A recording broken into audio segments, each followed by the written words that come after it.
Good morning, ladies and gentlemen, internet, YouTube, everyone. How are you? I hope you're well. I'm doing okay. My got a pain in my shoulder that's pissing me off. I may or may not have taken pain medicine that I should have dumped a while ago, but we'll see how that turns out. Maybe. Let's see what's going on with you guys today. I see a lot of people in the chat. Why are you people up at this hour of the evening or day for some of you overseas there? Let's see. How do we want to proceed this morning? It's Halloween, so I was thinking, we should keep it light. It's a fun day. It's a day when you're supposed to go out there, dress up like a whore if you're a woman, or as a ghoul if you're a man, and have strangers give you candy. If you actually think about the practice, it's not really smart, but if you're a kid, it's a lot of fun, and I do miss it. So this has always been a great holiday for me. Mom died when I was 14, and this was the only holiday that didn't seem family-centric. You know what I mean? Every other holiday is like you get together with the family, and that was just a bad time. Like, fuck it. But Halloween came up, and it's like, man, this is a day for. Hang on. I'm getting a text, y'all. But this is a day for fun and just going out there and having a great time. This is a text from the mom to be that says, "Hey, Grandpa, let's see if that means I have a new grandpa or a new grandpa." I hope I don't have a new grandpa. It's a bit old in my life. By the way, there's no way the medicine is kicked in yet. If I did by chance take it, this is just me in the morning if I'm actually in a good mood. Let's see, is she here yet? We might have to make this a short show, because if she's here in a little bit, Lady Monkey will be coming to get me so I can go see my new granddaughter. But let's find out. It's weird that it's coming from the mom's phone. Anyway, fuck, man, that just threw off my whole day. I was going to be here and be all fun and just silly until she got here. I wasn't expecting it that soon. Where was I going with this, guys? Oh, yeah. We have some shit to talk about. My Twitter ban has finally been, or suspension has finally been lifted. Fucktards. I'm still a little pissy about it because I didn't do anything wrong. And several people have been like, maybe it's the bot. Maybe it is the bot. And if it's the bot needs fixed because I didn't say anything fucking wrong. As the title suggests, we got some Kanye West news today. That's going to be lots of fun. Do you like my radio voice, guys? Oh, shit. I amuse myself, if not anyone else. Where's my articles? There's a couple of articles I do want to go over that I already have pulled up besides the Kanye thing. We have the what kind of America do you want? 14 writers respond. And when they say writers, they actually mean, people we grabbed off the street who've sometimes written things down. I mean, they actually have Penn Jillette in here. And I'm not dissing Penn. I actually like Penn. My politics probably line up with his better than most people, as he is a libertarian. But he's not a fucking writer. He's a comedian and a magician. They also have Alyssa Milano on here, which is one of the reasons we'll be reading it, because she's a fucking moron. We have news from CNN. CNN Brian Stelter. If you don't know who that little pedo-looking motherfucker is, you should check him out because he's a moron and he said some really stupid shit. We'll be taking a look at that in due time, unless, of course, the baby. You can't text me like that and then not text me back. What the hell?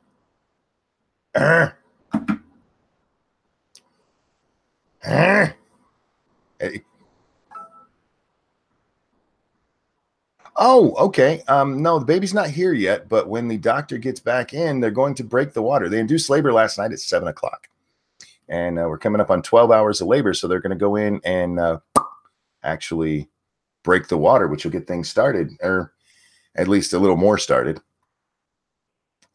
Stelter looks like he was bullied a lot at school. Yeah, he looks like life kicked his ass, actually. He looks like what Jason Alexander would see if he looked in a car door. Ranting Monkey is grunting. R.I.P. DVD drive. I'm grunting? I don't mean to be grunting. Let's see. Let's get some people in here to join me this morning. Who should we get? Who should we pull in? Dorky, you want to come hang out? You haven't been with us in a few mornings. Let's get Dorky in here if she wants to. By the way, if I send you an invite and you don't want to come in, just say, piss off, monkey. I don't want to do it right now. Where's Dax? Dax, we're going to bring you in if you want to come in. And I saw Hammer around. So Hammer, you want to come join me for a while? We'll keep it light for the morning and see who else happens by that we might want to pull in just for the fun of it. Dooby-dooby-doo. Now you guys might think, hey, how come you don't set this up sooner? Why don't you invite people before the show starts? And the real answer for that is I don't think about it. I really don't. I'm a bad host, guys, and you should know that by now because you've been watching. And thank you so much for doing so, you silly, silly people. By the way, all donations today will be going to spoiling the shit out of my grandchild. So if you'd like to donate either through the super chat button down below or the Streamlabs I'm about to throw into chat, you can do so to help me spoil this child. I want to spoil. Yeah, hit up. Good morning, Dirk. Hello. Good morning, Dax. Hello. No, Sarah, the new Grand Monkey's not here. They're getting ready to break Mom's water because it hasn't done it on its own yet. And by the way, if you've never seen water break, it's not pretty. No, it's not. It's really not. But it is. It is necessary. People underestimate how much fucking water comes out, and I'm telling you, it can like fucking fill a few buckets. It's a deluge. Good morning, Hammer. How are you today? Good morning, Mikey. Welcome back. Thank you so much. We'll see how long that lasts. I had to get my digs in at Twitter. We'll see if that hurts me later or not. Lady Monkey sent me a reply, said 2 Yeah. days. So, we're going to talk about Blexit in a little bit. That is one I want to get to. But before we get there, I want to talk about Brian Stelter. That's how you say his name. Mm-hmm. See, even his name is fucked up. Poor little midget bitch.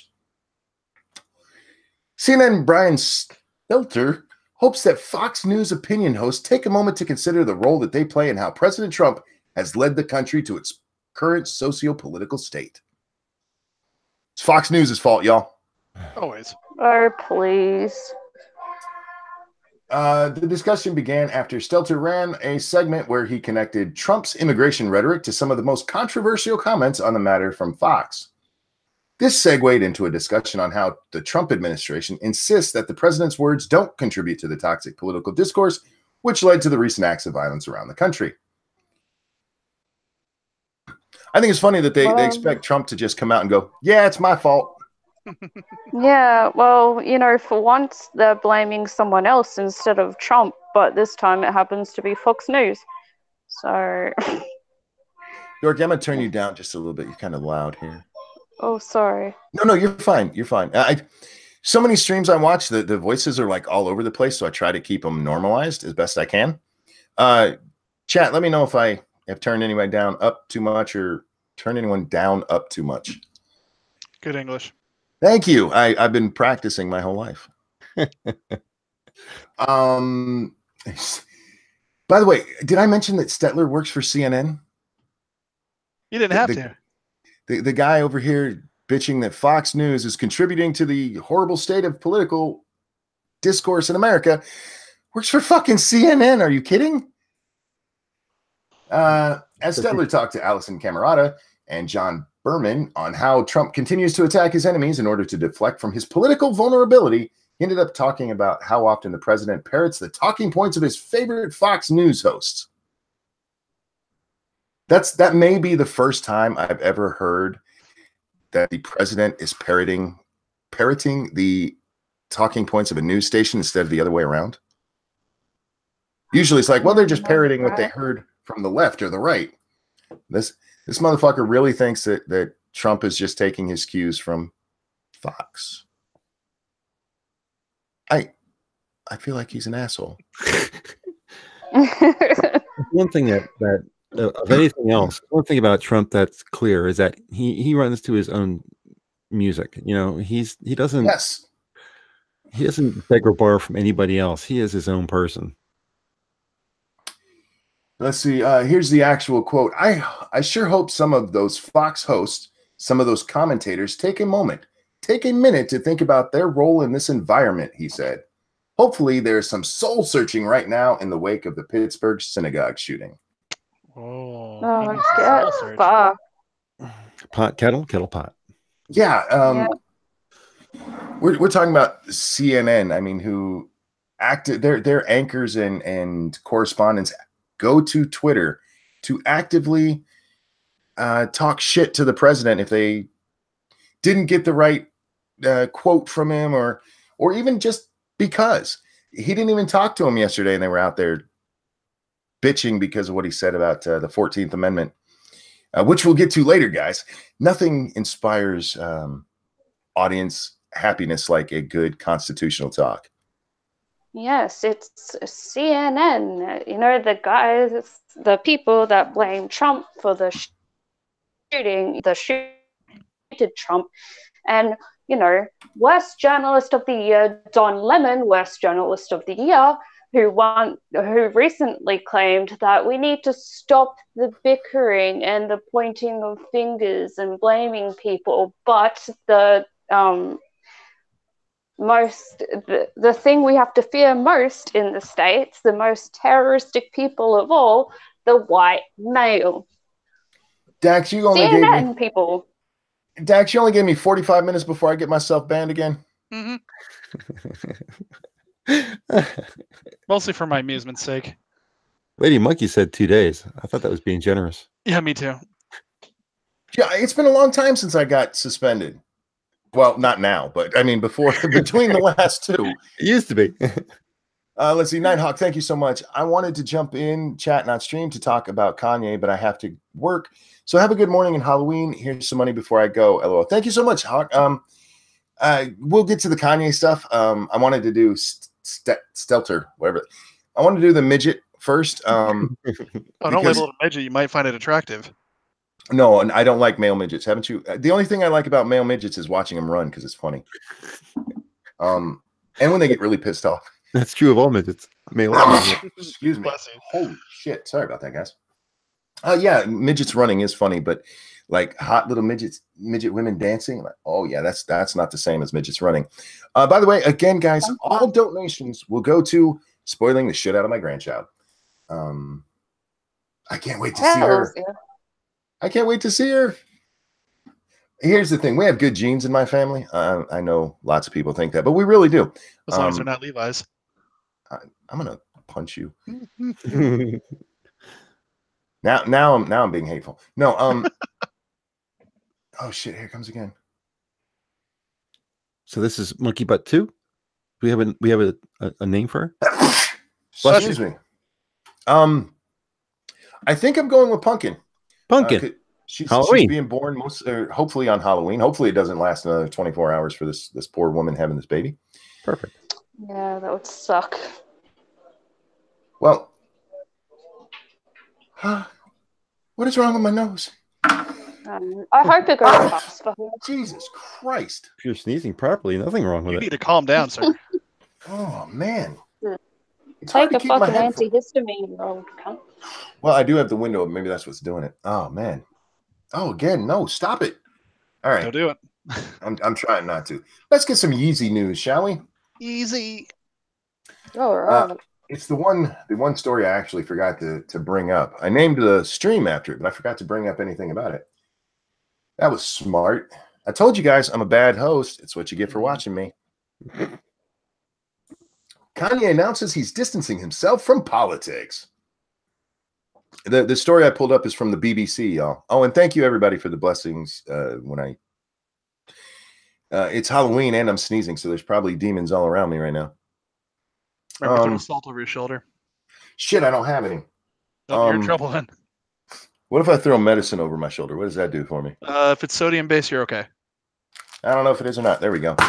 Johnny Hellcat, thank you. When my first son was born, we wanted to have her water break normally, and we tried everything before getting induced. But the only thing that worked was putting fresh sheets on the bed. Diffusion sheets. Yeah, that'll do it, right?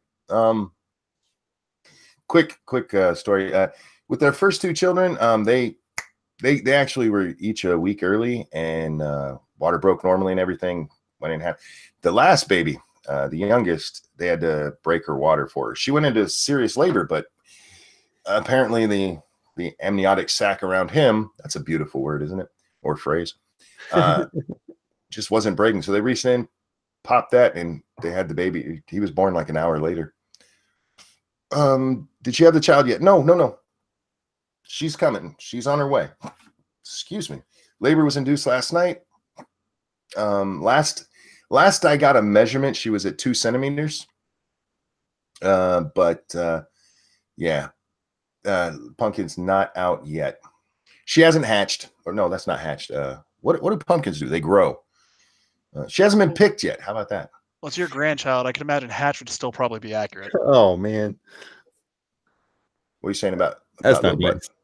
What are you saying about Little Butt? I will I'm saying kick you might be an alien. Dax is trying to insult me, and he insulted my child, my grandchild. No, I insult you. And my children, you asshole. You're the alien king, sir. Insult. No, they come out really cute, so it's okay. Good genes, and I'm not taking credit for that. That comes from my parents and my wife's parents. And let's see. On Twitter, the rapper. We're back to Yeezy, guys. I don't know how Yeezy became a thing. That doesn't sound good. That sounds like an infection. Yeah, it sounds yeasty. Yeah. Ew. Ooh. Anyway, Kanye is distancing himself from politics. Now, the medicine I may or may not have taken might be starting to kick in. Uh-oh. On Twitter, the rapper claims he's being used to spread messages I don't believe in. He's been a vocal supporter of Donald Trump, but this decision appears to center around a campaign he was linked to known as Blexit. I still think they should have went with Blexit. I'm sorry. Run by conservative. Oh, go ahead. I'm sorry. Were you saying something, Dorothy? I was just saying, what's Blexit supposed to mean? Like, I'm sorry. I forget we have an Aussie with us. Over here, it is just assumed that black people are going to vote Democrat, and there's been a move to get black people to exit the Democratic Party, and they're taking a cue from Brexit, of course, and they made it Blexit or Black. They should have made it Blexit. Anyway, so he's upset about being linked with Blexit, run by conservative commentator Candace Owens that encourages Black Americans to quit the Democratic Party. She claimed the musician had designed clothing for the campaign, something which the rapper has now denied. This is a tweet that he wrote. I introduced Candace to the person who made the logo, and they didn't want their name on it, so she used mine. I never wanted any association with Blexit. I have nothing to do with it. The rapper tweeted, "My eyes are now wide open. I now realize I've been used to spread messages I don't believe in. I am distancing myself from politics and completely focusing on being creative." Writing to his 28.7 million followers, the musician said, "I support creating jobs and opportunities for people who need them most." This story goes on and on and on because even though they've covered all the facts there, you can't just have a news article that's straight and to the point anymore. There's a lot of people running around Twitter yesterday talking about how he's like not supporting Donald Trump anymore. And that's not true. He didn't say that. He said he was used in this campaign and he didn't like that. So he's walking away from everything, which I don't blame him for 2 reasons. One, he's a moron and shouldn't be involved in politics anyway. And 2, yeah, he absolutely was used if he didn't want his name on that. And Candace Owens, who, how can I put this, is a dirty bitch, still used it. That I don't blame him for walking away for that. People got into the position that because he was kind of on Trump's side, that he should be somehow representative. That's not a good idea when it comes to Kanye because he's a wild card. You never know where he's going to go. So hanging your hat on him, big mistake. Yeah, I would agree with that. Well, we already saw he was all over. He was on Trump's side, yet still supporting Colin Kaepernick.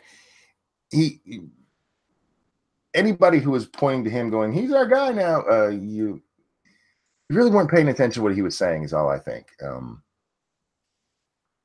I think it was just wishful thinking. I think there were some Republicans who were like, look, we have a token now, a loudmouth token. But on the other side of things, the whole Blexit movement wasn't because of Kanye hanging out with Trump.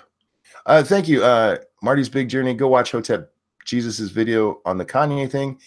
Candace name dropped one too many times. Yeah, I'm glad you brought that up because it's the Hotep movement that has been leading this charge of blacks leaving the Democrats. And I don't necessarily support blacks leading the Democrats. I support blacks not just voting one way because they're black. If you believe in what the Democratic Party says, by all means, vote for them, no matter what fucking color you are. But if a black man comes out and admits he voted for Trump, I mean, the names that are thrown at him, Oh man. I believe the term would be racist. They're very, very racist. At least. Yeah, not just that. Like, no matter how black your skin is, you're a white supremacist. Indeed. Apparently. What were you saying, Hammer? That's at least racist. I would say also bigoted and stereotypical, and there's a whole list of adjectives that can go along with that. Indeed. And it's sad to see because they're some of my favorite commenters, not George Will, Thomas Sowell.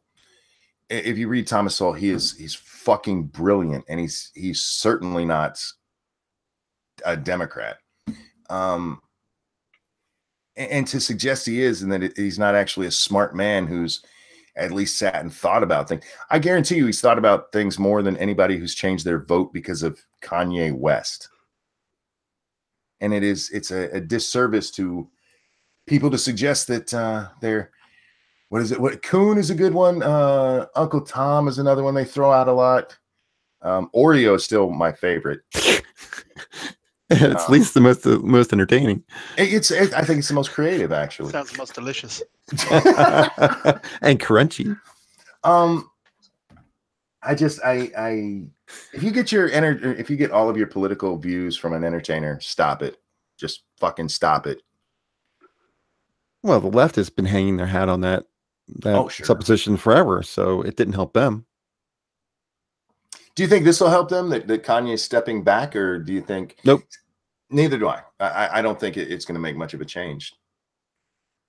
He's stepping back from politics. He's not renouncing his religion. You know, he's not saying, "Well, I hate Trump now." No, he's just saying, "I'm out altogether." I'm wondering if he'll come out and say anything about that, because it has been basically interpreted as he's leaving Trump. By the left. Yes, indeed. So I'm wondering if he'll come out and say, like, look, I still like Trump, but I'm done with this. Stop using my fucking name. If he's truly out, I would expect him not to say anything. But wild card. Yeah, indeed.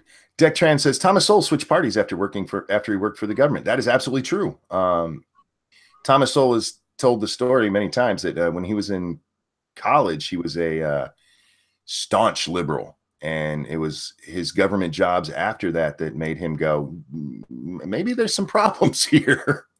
Good morning, Polly. Polly. You did that very well. It's like, is Bear here? What up, Polly? Hello. I brought you in right at the end of the political discussion.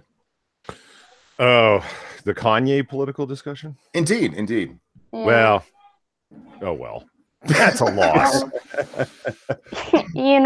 Regardless, all of this stuff is not good for the little chocolate chips. You know what I mean?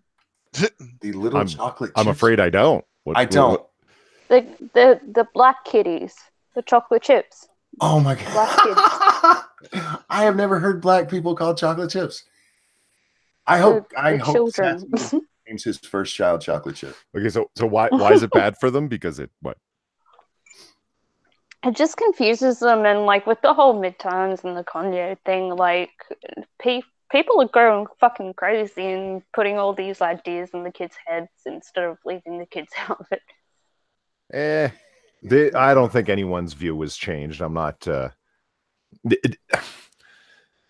I don't know if any black kid that was influenced by Kanye is going to be the same kind of fucking white kid that was influenced by Kim Kardashian or etc. Like if you're influenced by an entertainer, then you're just of that stripe regardless. You know what I mean? I don't think Kanye's status was anything special such that it's going to sway anything one way or another. I mean, you got the entire Avengers cast shilling for the Democratic Party. Is that swaying anyone's opinion? Only fools, you know. But to her point, I do think you need to leave kids out of politics, people. That's what I'm saying. I don't care what color. Just leave them out. Let them be fucking kids. Let them go trick-or-treating and not have to worry about anybody being grabbed by a pussy or any of that stupid shit. Just leave kids. I get so annoyed. And when we see these things, my 4-year-old said, as dumb as those are, I have no doubt that these people preach politics to their kids. Leave them the fuck out of it. Wait a minute, Monkey, I understand. If you leave kids out of politics, how are you supposed to pull those really deep emotional chords with people in a cynical way? Oh, it's almost like we shouldn't have emotions in politics. How are you going to pass reasonable gun laws? This is what I'm saying. I mean, you've worked yourself into a corner now here, Monkey. How are we supposed to accomplish these progressive goals without the children as in the forefront? How did you get? Oh, I turned down the wrong person earlier. Whoops. There we go. Anyway, in case anyone's wondering, I am still enjoying ginger ale. I was gonna say, is that a Dr. Pepper? What kind of ginger ale though? This is Schweppes ginger ale. Oh, I like Schweppes. Not bad. Schweppes is okay. I like ginger ale because it's not quite as sweet. It's drier, if you will. So Canada Dry actually ends up being a little bit drier. I found than Schweppes, but Schweppes was on sale at Walmart. So hey, that's what we went with. When I was a kid, we went to Dam Neck Beach in Virginia Beach, and there was a whole bottle of unopened Canada Dry sitting on the beach. So I picked it up and drank it, and then my mom found out, and she lost her shit. Because she was associated with them damn Canadians? No, because I drank random. It's sealed though, right? It was sealed, but all right. You know. Still, that's a mom's job, you know. It is, You was stupid. It's true. I was like, I had to break the seal. There's nothing wrong with it. For those of you who are just now coming in, grandbaby number 2, Pumpkin is not here yet. They're breaking mom's water real soon to hopefully get the process pushed along more. We will see. And all donations today are going to spoiling the shit out of that child. So give. Anyway, the other story I wanted to talk about, it's actually, we kind of covered one of them last night on Lords of the Night. And I may actually make a video about this one, guys. Uh-oh. This is what kind of America do you want? 14 writers respond. This is from CNN, and I teased it at the beginning. These people aren't all writers.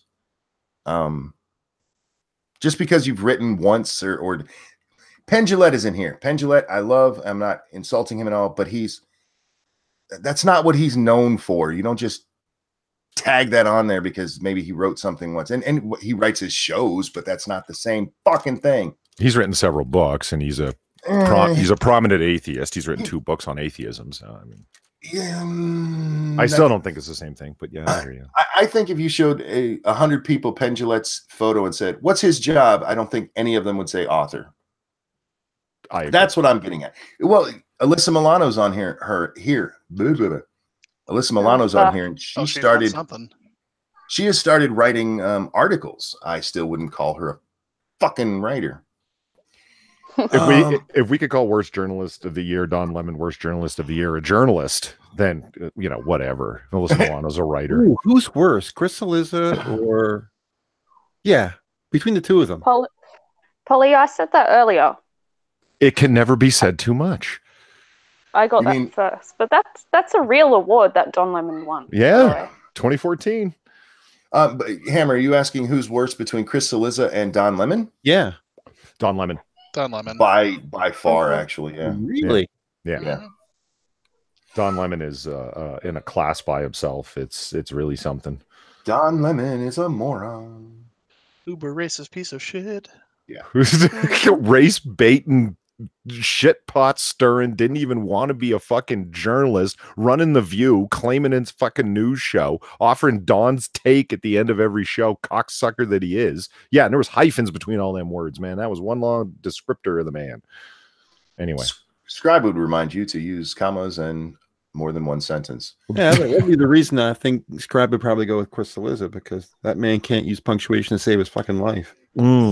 His writing sucks. It absolutely does, but we don't get to see Don's writing. I bet that's in crayon. He probably had his thesis ghostwritten.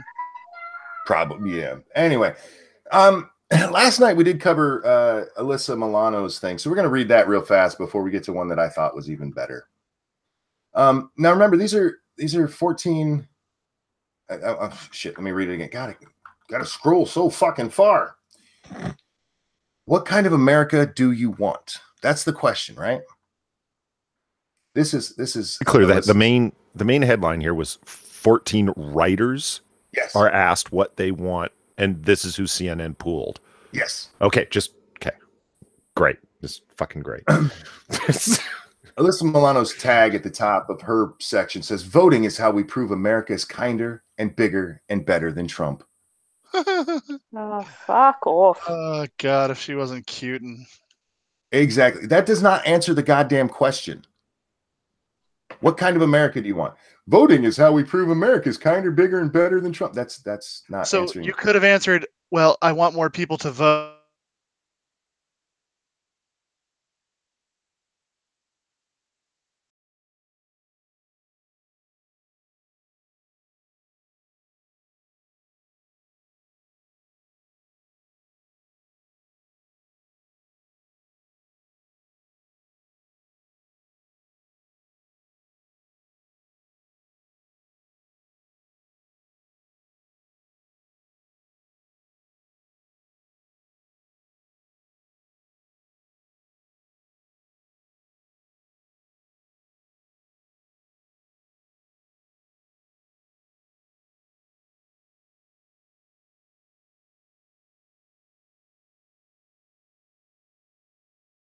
Are we back? I can hear you.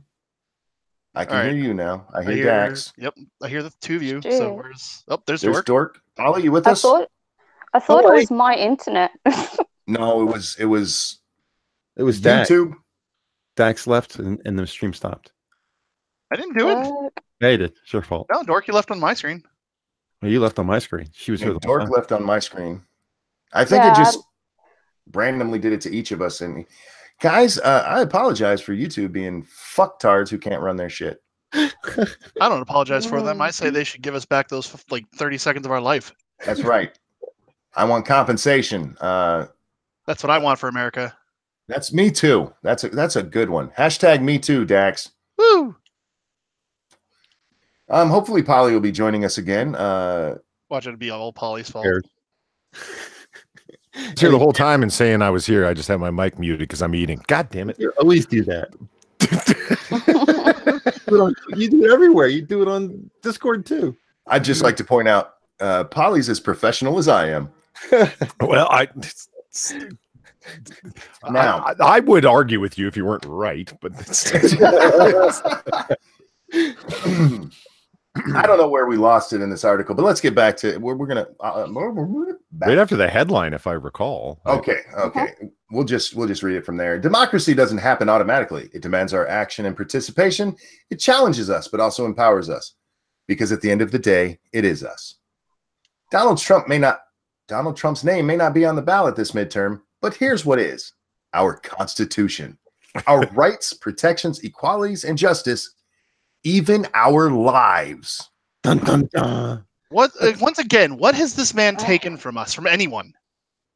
Well, nothing yet. Apparently, after this election, he's going to start killing us, though. A little bit of my sanity. Okay, maybe that. That little answer made me forget what the fuck the question was. The question is, what do you want for America? You don't get to answer, Dork. You're not from here. Shut up. No. Okay, if you did live here, what would you want for America? I'm curious from an outsider's perspective. What I would want for America. Well, so far Trump's been doing a bang up job for what I would want for America, like more jobs, more border control.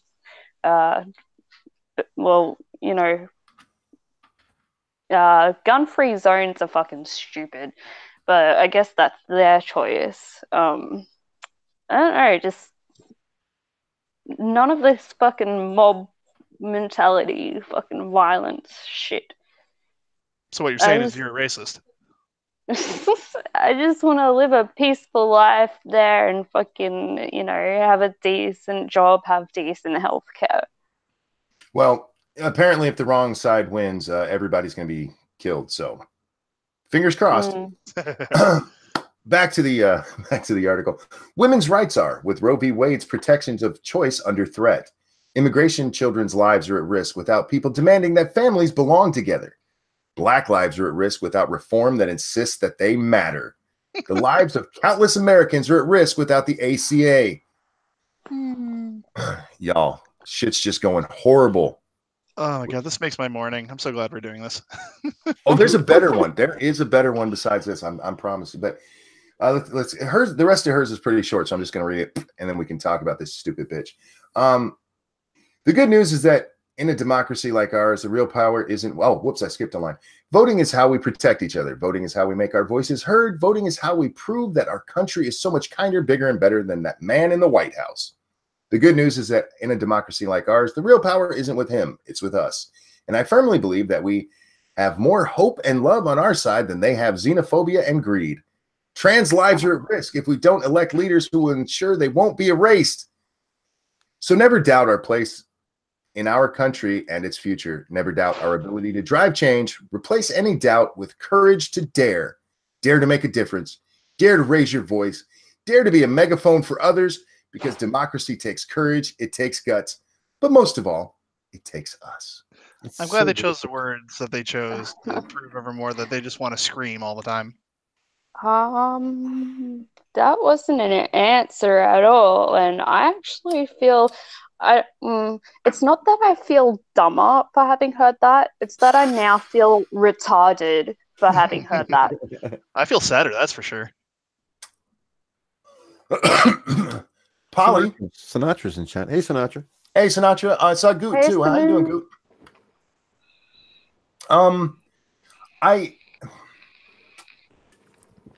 I'm not sure who's being killed based on the outcome of this election. I'm not sure where trannies are being erased.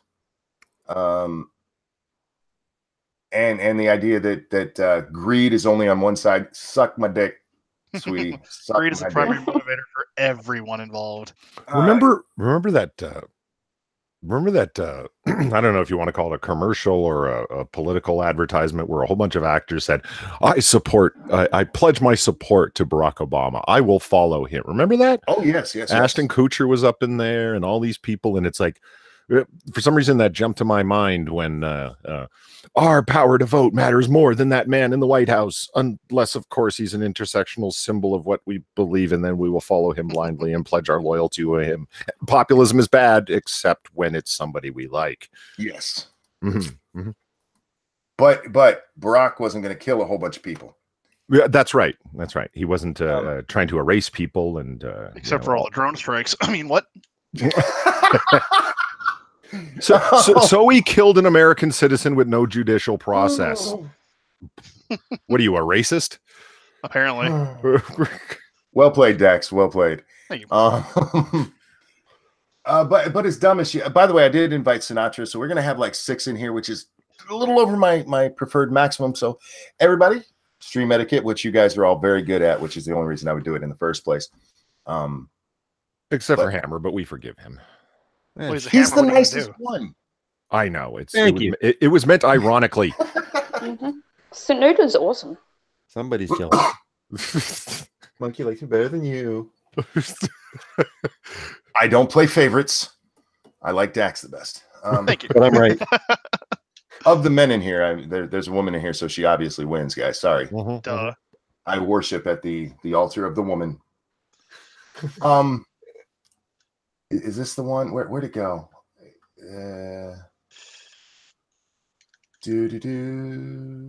Okay, there's another woman in here that wrote something really stupid, and I'm noticing a pattern. I do want to cover Penn's too, because I do like Penn. He's a smart guy. He claims to be a moron if you hear him talk, and he's really not. He's a very logical man, and it's why I enjoy watching him talk. I've seen he makes reasonable arguments, but of course he's dead wrong on the 2 books he wrote. But that's just my opinion. You know? On the atheism books. Yes. I haven't read him, and I don't pay attention to his atheism stuff. I watch his libertarian stuff. Yeah, he's a hell of a libertarian, that's for sure. He is, and he's made one of the best arguments, which he admits isn't his. Somebody else mentioned it to him, but when you're talking about passing any law, he goes, basically what you're saying is that I believe this so strongly, I think it would be okay for the state to kill someone over it. And that's pretty much what laws are. And sometimes I think that's right. But the point being that, if somebody breaks the law, even a minor law, it could escalate all the way to that person being killed by the state with permission, with, the full backing of everybody involved. And sometimes that's a good thing, and sometimes it's not. But it's an interesting way to look at the world. It's an interesting way to view laws and how government actually acts. But who is this bitch? Anusha Hossein. Fun name. The America I seek for my daughters embraces immigrants and rejects toxic masculinity. See, again, this is who CNN sourced. Yes, these are the people they asked to tell them the ways they want to make America better. People always tell me not to take politics so personally, but trust me when I say the politics is personal, and personal is really political now more than ever. Sinatra, did I actually hit send on that? Yep. Okay, I did. Just making sure. In next month's midterm elections, women will not just be voting for their candidate, but voting for the kind of America in which many of them want to raise their children. I know this because I feel the same way. In the shadow of Anita Hill's 1991 testimony, watching Brett Kavanaugh get confirmed to the U.S. Supreme Court in 2018 has lit a flame in me I could not even imagine I was capable of feeling. That's herpes. Me too. It made me conservative. Oh, God. Never salt your asshole. It'll burn like that, lady. Indeed. Jesus. I was born in Bangladesh and came to the United States to attend college. For the longest time, even after I became a U.S. citizen, I didn't really feel American. When I first came here, I might have wondered if America allowed a man accused of sexual assault to become president, and then that man nominated another man accused of sexual assault to the Supreme Court, how does that affect me? It doesn't. Not in the slightest. Now Yeah. go make me a sandwich. Oh, Jesus, we already have Sinatra here. I'm pretty sure kitchens are universal. She knows how to get her way there. They have kitchens in Bangladesh. They're just not very good ones. She came to the United States and joined an SJW cult. Got it. Yes. Now that I have 2 daughters who are American, everything's changed. You haven't had those 2 daughters since, maybe she has, maybe they were twins born since Kavanaugh was confirmed. America is at a crossroads, and the midterm elections will be a huge testament to how much we really value the things we have stood for. Like, oh, really? Her few years in the country is giving her a broad historical perspective on where America's going, and it's at a precipice, is it? Thanks. Indeed. Okay. She knows better than we. I mean, obviously. Oh, yes. Sorry to cut Stargazer. you off. That just killed me. No, you're fine. Stargazer points out we have 135 watching and only 36 likes. Guys, come on. Look at this panel. These are great people. I mean, yeah, I suck, but look at them. Hit the like for them, guys. Fuck's Look, sake, look, one of us people, has tits. Come on. yeah, like and fucking Streamlabs. Dork. Come on. Would you do the daddy thing? Do you want me to do it now or Yeah, do it now. When? Do it for likes. Do it for likes. do it for likes? Okay. Daddy. Oh boy. Like button, y'all. I'll be in my bunk. Yeah, exactly. It's like, we'll be right back. This is what what we bring to the conversation, y'all. Anyway, where was I? America is at a crossroads, and the midterm elections will be a huge testament to how much we really value things we've stood for, like democracy, free speech, and equality. And unless we send a strong message that we value women's rights and women's lives, we can't really stand for anything else. I value Dorky. And me too. I love women. I love the noises they make. Yeah. Oh. Not the one that this bitch I'm reading makes, because she's. Oh no, she needs to shut her mouth. Did we lose everything again? Because I just saw Dorky just rejoined. No, I accidentally pressed something. Okay, cool. Yeah. Just an update from Lady Monkey telling me that they should be breaking her water soon. She told me that. She's gonna make you nervous. I have to type in. Well, every time my phone goes off now until this baby is born, I'm going to be thinking she's here.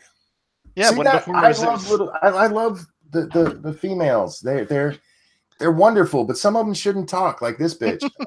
You are really excited. I'm very proud that you're gonna have another one. Dude, I can't wait. Little Butt doesn't. Grandpa's for play with her. I'm a giant toy, so I'm so looking forward to having a little one that'll cuddle again. Hey, Sinatra. Hey. Sinatra, good morning. Good morning, beautiful people. You're just in time to hear the end of this dumb bitch's statement. I've been listening to the beginning and middle of this dumb bitch's statement too.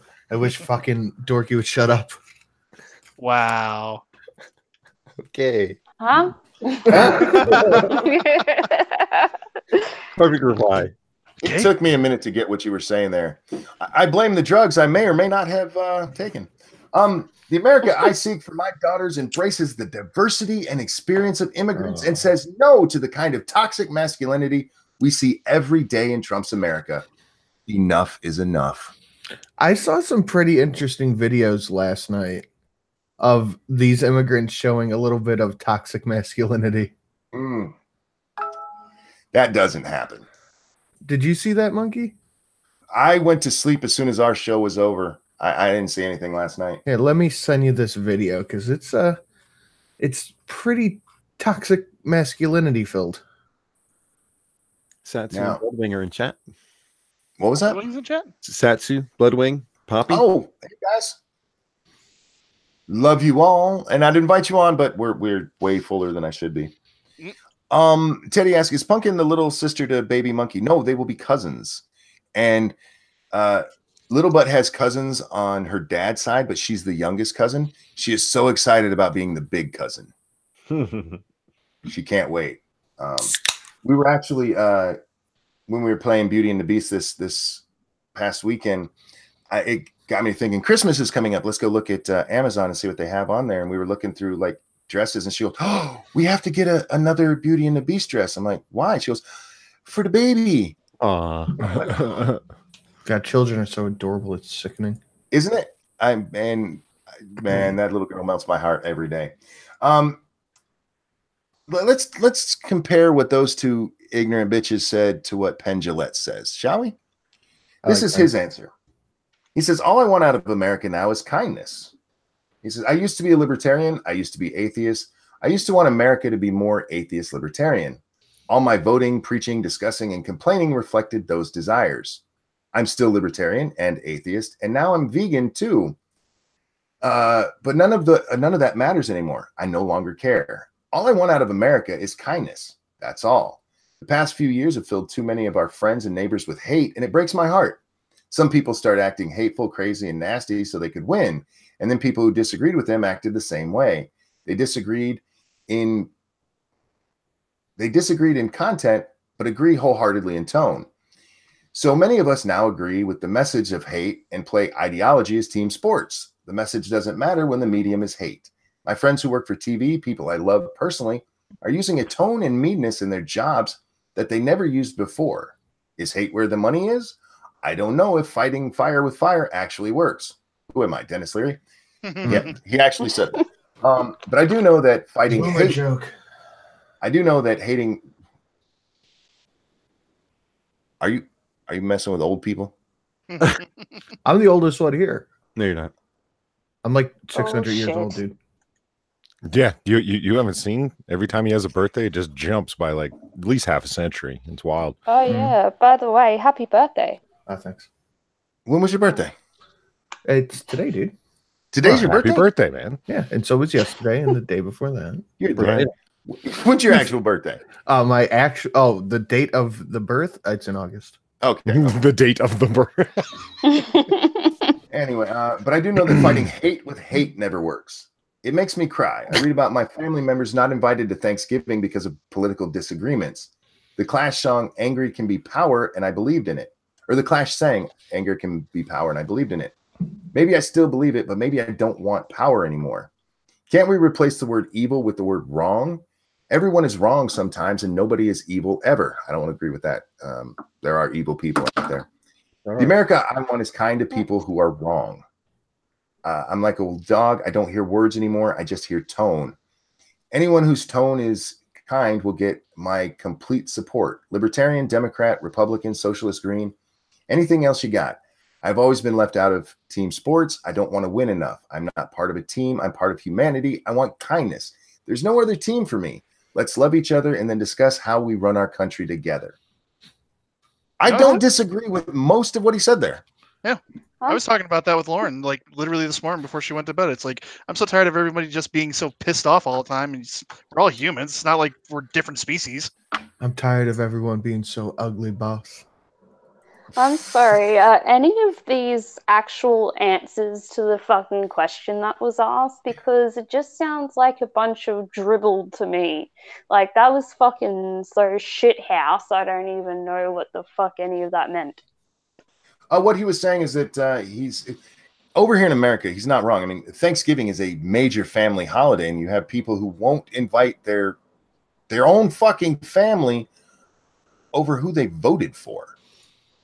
That's fucking retarded. It is. We pretty much don't talk politics on the family table. And well, why not do that? Now, I am by far the most conservative member of my family on my dad's side. And they're the ones who all live in or around Michigan. But when we go to family gatherings and stuff, they're all happy to see me because I don't hate anybody for their politics. We just have simple disagreements, and if it's somebody who does take it that personal, we just don't talk about it. We're still fucking family. We don't cut each other out because, oh my God, you voted for Trump, or oh my God, you voted for Schumer. Like, fuck. I'm actually with Penn on this one, like 99%. Yeah, he's usually pretty good. I've not seen too many hot takes from Penn. It's you can hear that it's coming from a liberal though, because neither a Republican or Democrat will really say that. Well, yeah, dirty centrist. Fuck you. It's a little bit naive too. People are going to argue. It's just in our nature to do so. So there's always going to be your side. He's right. You're right. But is it evil to have? I've preached this so many times. The people on the other side are not evil. Most of them think that their dumbass ideas are actually going to help things. They want the same thing for humanity. They just have really stupid fucking ideas. Well, no, they're fighting the other side to get anything done.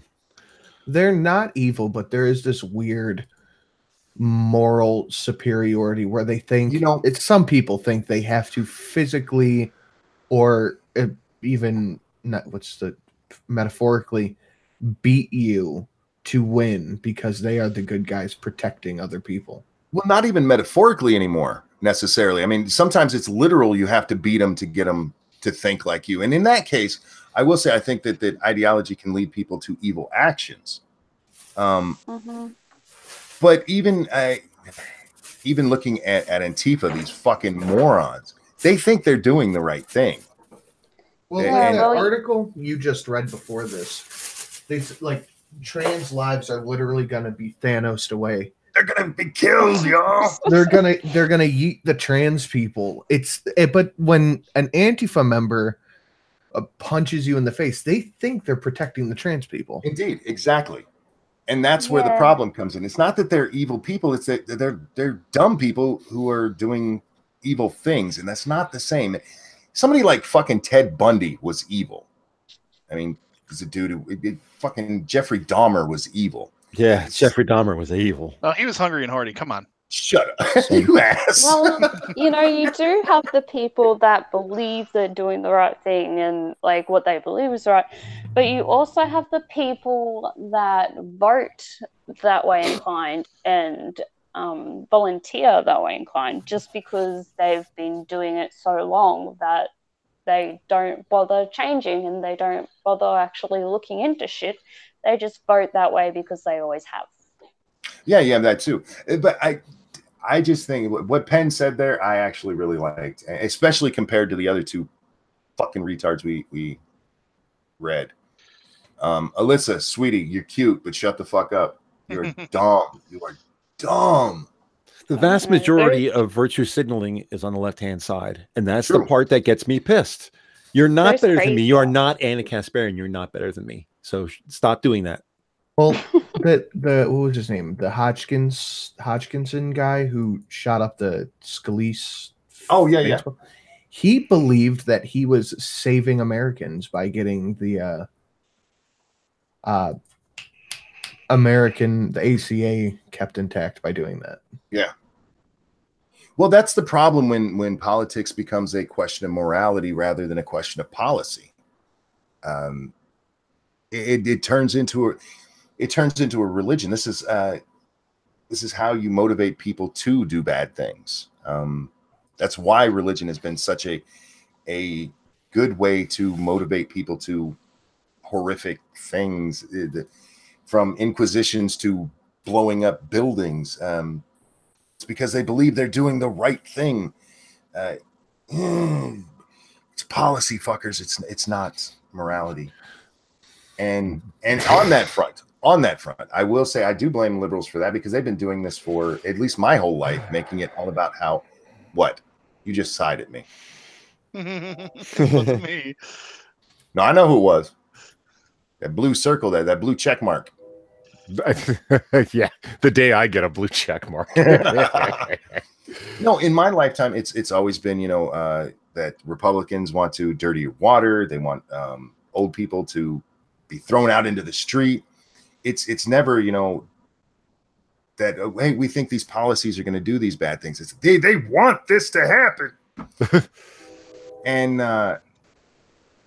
yeah, the rhetoric has gotten a little more, what's the word I'm looking for?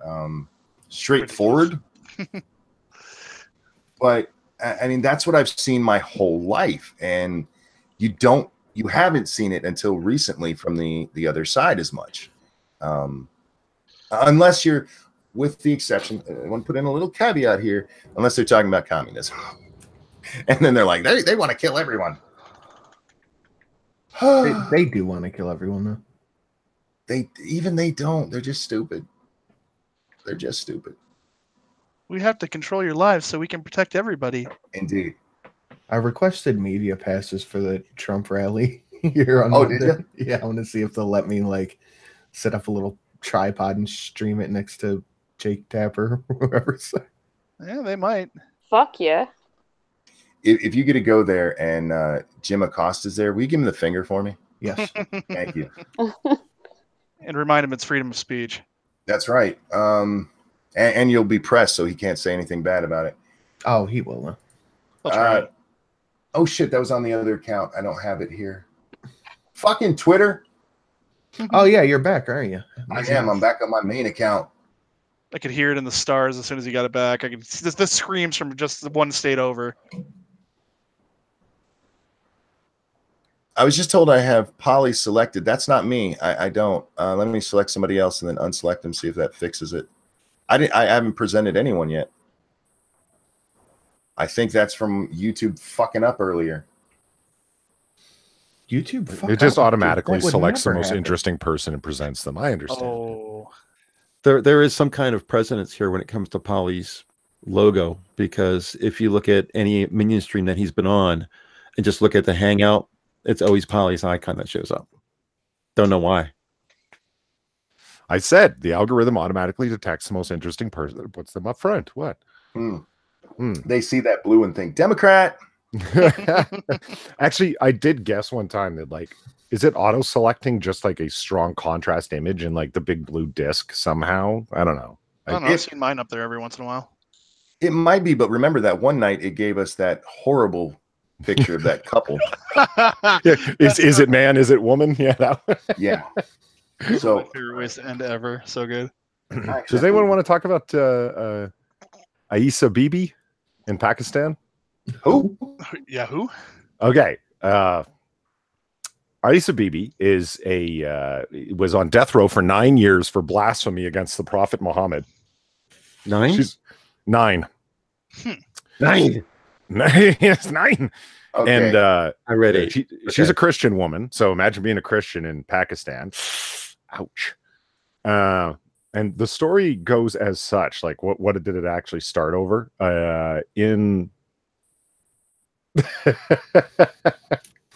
What's going on, monkey? Oh my God. Alyssa tweeted this out last night that she was going to a party. That's Alyssa Milano. That's Alyssa Milano. What the fuck? I don't know. What an idiot. That bitch is soccer.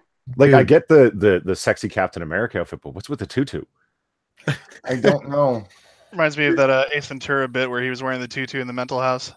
Her legs are thinner than mine, and I'm crippled. Doesn't she have like money? Yes. She couldn't come up with a better costume than that? Yes. Okay, so I've been talking to YouTube creator support for like 2 weeks about my strikes on my channel. Oh, yeah. And after 2 weeks and about 22 emails exchanged, they finally got back to me and said, I've received an update email from our support team. And they basically copy and pasted the thing that it says when you get a strike for hate speech. Nice. So basically go fuck yourself? Yeah, and I said, well, that's all fine and good, but it wasn't for hate speech, it was for bullying. So see what they say back. So now you're bullying and hating speeching. Dude, I'm gonna find out whoever Adam at YouTube support is and steal his fucking lunch money. You are the most struck channel that's still on the air. Yes. Oh man. Oh, I thought I was crabby before. I get you. Sorry, Polly. I didn't mean to distract you with that. I saw that picture of Alyssa and had to share it. What you were saying about what was the name? Aisa Bibi. Aisa Bibi. 50-year-old, 53-year-old adult. What's that? So use an adult, not a BB. Oh man, she's illiterate too. Jesus. Yeah, they put her on death row in 2010 for quote blasphemy. Where this all stems from is insulting the Prophet Muhammad. She is a farm worker and a mother of 5, and she drank from a cup of water that a bunch of farm working ladies were all communally drinking from, like they were sharing a cup of water. And because she drank from it, and she's Catholic, she's a Christian, she had polluted the water. They didn't want it. Like, you've ruined it now. Now we can't drink from it because your filthy ass touched it. How much did she backwash? Well, you backwashed your Jesus into my cup. Yeah.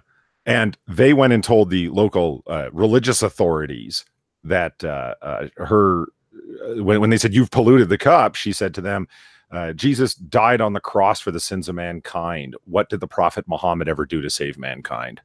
He banged a 9-year-old. Oh, whoops. Yeah, and that got her a state capital offense punishment. And so how nice it is to be an American. Keep going. I'm sorry. Well, no, it's and she's been released from death row. Good. And by the Supreme Court in Pakistan, and her case overturned. And protests have erupted, and people are flipping the fuck out, and death penalty for blasphemers are on placards all over Pakistan, and the list goes on, and it's just wow. Now, I find that interesting because the Human Rights Commission in Europe just decided against a woman that her insulting the Prophet Muhammad was not part of her. There is no freedom of speech around insulting the Prophet Muhammad. So Europe, no go. Pakistan, they released her. Now, admittedly, it wasn't over a death sentence. The lady was facing some amount of fine, like several £100 or whatever it was. 500 pounds. 500 pounds. And then this one was facing like a death penalty. But I still find that deeply ironic. Well, you can't say anything bad about Muhammad in the Western world. Yeah, well, like I can. Well, yeah, unless you're in America. Well, You know, Europe has Sharia law. Parts of Australia have Sharia law. Like, go to any Commonwealth country or all over Europe. There's parts of every country that have fucking Sharia law now. Not here. Because you can't speak ill against Muslims. It stifles debate in such a horrible way. Like, this is where I get very ranting monkey on First Amendment stuff. Like, go onto Amazon and look up any book about Jesus. You will find religious stuff. You will also find textually critical stuff, historically critical stuff. You'll find a wealth of hundreds. Blasphemy. Yes. Yeah.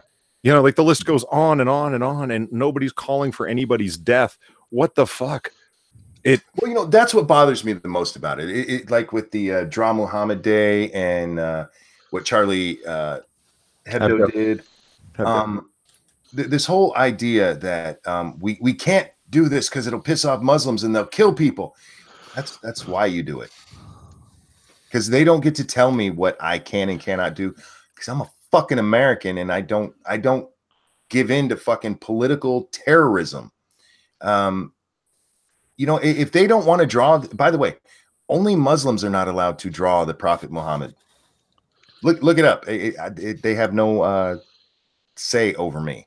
Well, they are not allowed to. Well, okay. Teddy makes a good point. Says, yes, in America, Dearborn, Michigan has a Muslim court. Yeah, Dearborn's like it.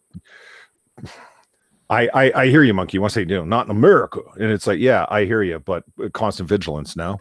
Yeah, well, indeed. because it's spreading, man. And the Alyssa Milanos of the world, I'm sure if you were to put the question to her, she would say, well, is it really religious considerations? So you really think that, depictions of Jesus? No, fuck that. Like, yeah. I mean, they've got a very twisted view of how these things should work. Well, what they're telling us is Christians, if you don't want Jesus depicted horribly, start blowing shit up. Yeah, basically. Right? Could you imagine if there was a Christian, like hard-wing Christian terrorist, 1/8 the level of anything in Islam? How insane it would be. Well, they act like there's religious terrorism because Christians rightfully point out that during Christmas time, people bitch about Christmas. There was a this is the one that pisses me off. So the whole Starbucks coffee thing. You guys remember this? Mm-hmm. It was a big deal because Christians were freaking out about Starbucks coffee. It was one goddamn guy, one fucking moron, wrote a blog post about the cups removing Christmas iconery, and everybody jumped onto it. Like, look at these fucking crazy Christians. Can you imagine anybody getting away with that shit over anything in Islam, even in America? We wouldn't go to jail for it, but man, you would get bashed for Islamophobia. It's fucking what is it with the West and hating itself? It's a deep, weird psychological strain that runs through the West. They're hypercritical of anything and everything related to our history, culture, everything. And that argument in and of itself, it's like, well, that sounds like some alt-right talking points. No, it's not. It's just, why is this stuff given so much airplay and credence? Like you said, one guy writes one blog post and like, see how crazy they are. The war on Christmas, they're freaking out. No one's blown up. No one's loaded chambers. It's okay. Yeah. It's all just talk.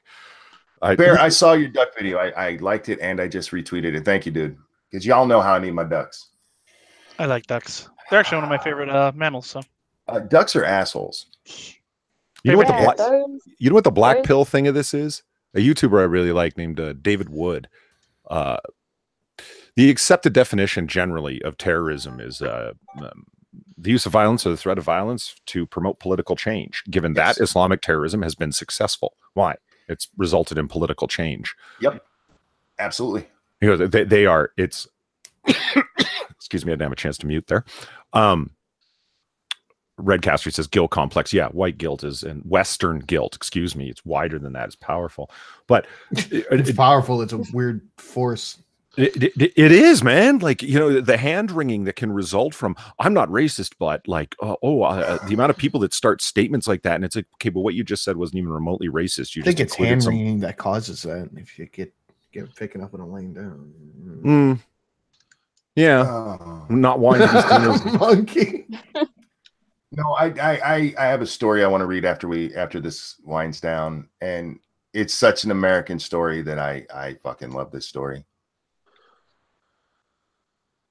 Continue with the conversation. Did I kill the conversation? Dude, No, I've had 1/8 a cup of coffee, so just move on. Yeah.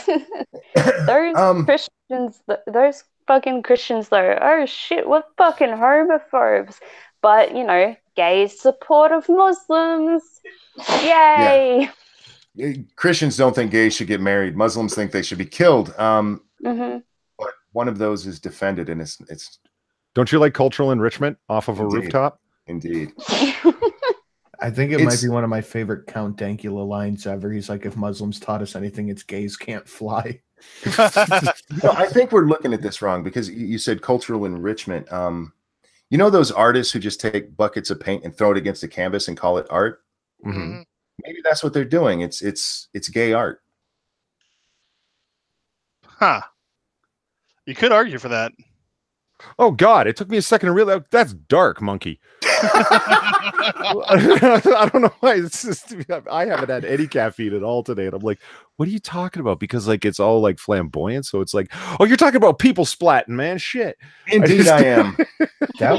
I'd buy one of those canvases. It would look very pretty. I'd hang it up on the wall. U.S. troops drink capital city's entire beer supply in one weekend. Good job. Thousands of U.S. soldiers depleted all of the beer in Iceland's capital over the weekend. More than 6 together, Iceland. More than 6,000 soldiers are in. How do you say that? I know how to say it. I just can't read it. Reykjavik. Yes, thank you. Reykjavik. For 4 days, participating in the Trident Juncture 18, a NATO-led military exercise. After their drills, the troops reportedly visited the city's downtown bars where they finished off the entire beer supply. Nice. Fuck yeah, you go, son. Bar owners reportedly said they've never experienced a situation similar to this before. What is an Icelandic accent? I don't know. I always picture Swedish Chef from the Muppets. Yeah, that's not right. I've never seen this before. Since the soldiers departed, the bars have restocked their beer supply. I just think that is so American. Like we went to another country and drank all their beer. I wonder how many Fosters they had. Don't get me fucking started on Fosters, monkey. I told you yesterday. Australians really hate Fosters. Jeez. Oh fuck, mate. She secretly loves Fosters. They've drank so much of it. They're just sick of it now. We never drank it. Okay? Have you ever drank it? No. We think that does protest too much. How do you know it's not the best thing ever if you've never drank it? He's got you there. Oh, Australians don't usually fucking drink it because it's not sold at any bottler that I've ever been to. It's not even sold at the fucking pubs. It's just some cheapo tourist beer that's sold fucking other countries to be like, oh, I'm drinking Australian beer, yay. It's just shit. It's shit. Thank you, tall person. Headed to work. Have to defrost freezers. Ooh. Defrosting freezers is cold work. Yeah. But eventually, guess have you ever had that situation? You ever live in a humid climate where like your freezer's getting smaller and smaller all the time? Yeah. Mm-hmm. And you keep putting it off, but you're running out of less and less freezer space. Yeah. That's why you need kids. They'll just sit there and dig that shit for you. Go play in the freezer. Make sure you stay with them. Don't let them get trapped in there. Man, what a day. What a day. Yeah, I've got a horror story, and it's appropriate because it's Halloween related to social media. Sweet. What you got? Well, it's pretty black-pilled, unfortunately, but it is a horror story. So I mentioned yesterday that Umbrella guy, Comicsgate guy, comic book streamer. Oh, yeah. The one who got doxxed? Yeah, he told the story of his doxing on his new channel that he put up, and thankfully he's gotten a really good response, like on Twitter. Luckily he wasn't struck down there, but his channel was struck. 90 days no streaming. Sinatra, you can relate to this, right? I can relate to that. Yeah. His was for spamming, which yeah, I've seen that. I don't think that's a false flag thing, though. I think that's an algorithm picking something up. When 4 comic skaters got struck on like pretty much the same day, all flagged on the same day. Okay, never mind. And the now this is a man who had just had appendix surgery. His appendix actually burst. Ugh, damn. You know, so he is in the hospital. He's recovering. He's not written off to go back to work. His doctor has not given him the okay to go back to work, but he gets the call. We need you to come in, and we're going to talk to you. And so all weekend long, he's sitting there thinking, this isn't good. He calls a couple of friends that he has around work, and they're like, it has something to do with you belonging to a white nationalist hate group online. Oh, wow. Oh, Jesus. And he's like, what? And he knew immediately what had happened. You know, he just, all the dots were connected. So right. He goes in and sits there, and man, the story of just sitting there of like, we've got these 2 articles that they had sent to them, and they were both like Comicsgate is a group of largely white men who want to make sure that women, POCs, LGBTs, and all of the oppressed minorities and trans people in the world cannot write comics, have any association with comics. They don't want black characters, they don't want women characters in comics, and they're all Trump supporting alt writers. And he goes, and we've gotten a connection to your YouTube page. That this is what you talk about all day after you go home from work? Is this true? And he's like, I asked, and this was like the worst question ever. Imagine talking to a room full of normies and having to explain to them from the ground up what a normie is. You know what I mean? And most of it was misogyny, right? Like hatred of women. And he goes, now imagine a number of the people that are talking to you are women. They're asking you these questions. And he goes, I'm still standing. I still have my job. They stood behind me, but they were still concerned for obvious reasons, how it reflects on the company. My docs haven't appeared on Kiwi Farms or any of the other places I've looked, but somebody obviously has them. So this poor son of a bitch, umbrella guy, who's not controversial. He's not sitting there railing. He's a really mild mannered. He's a Southern gentleman, this guy.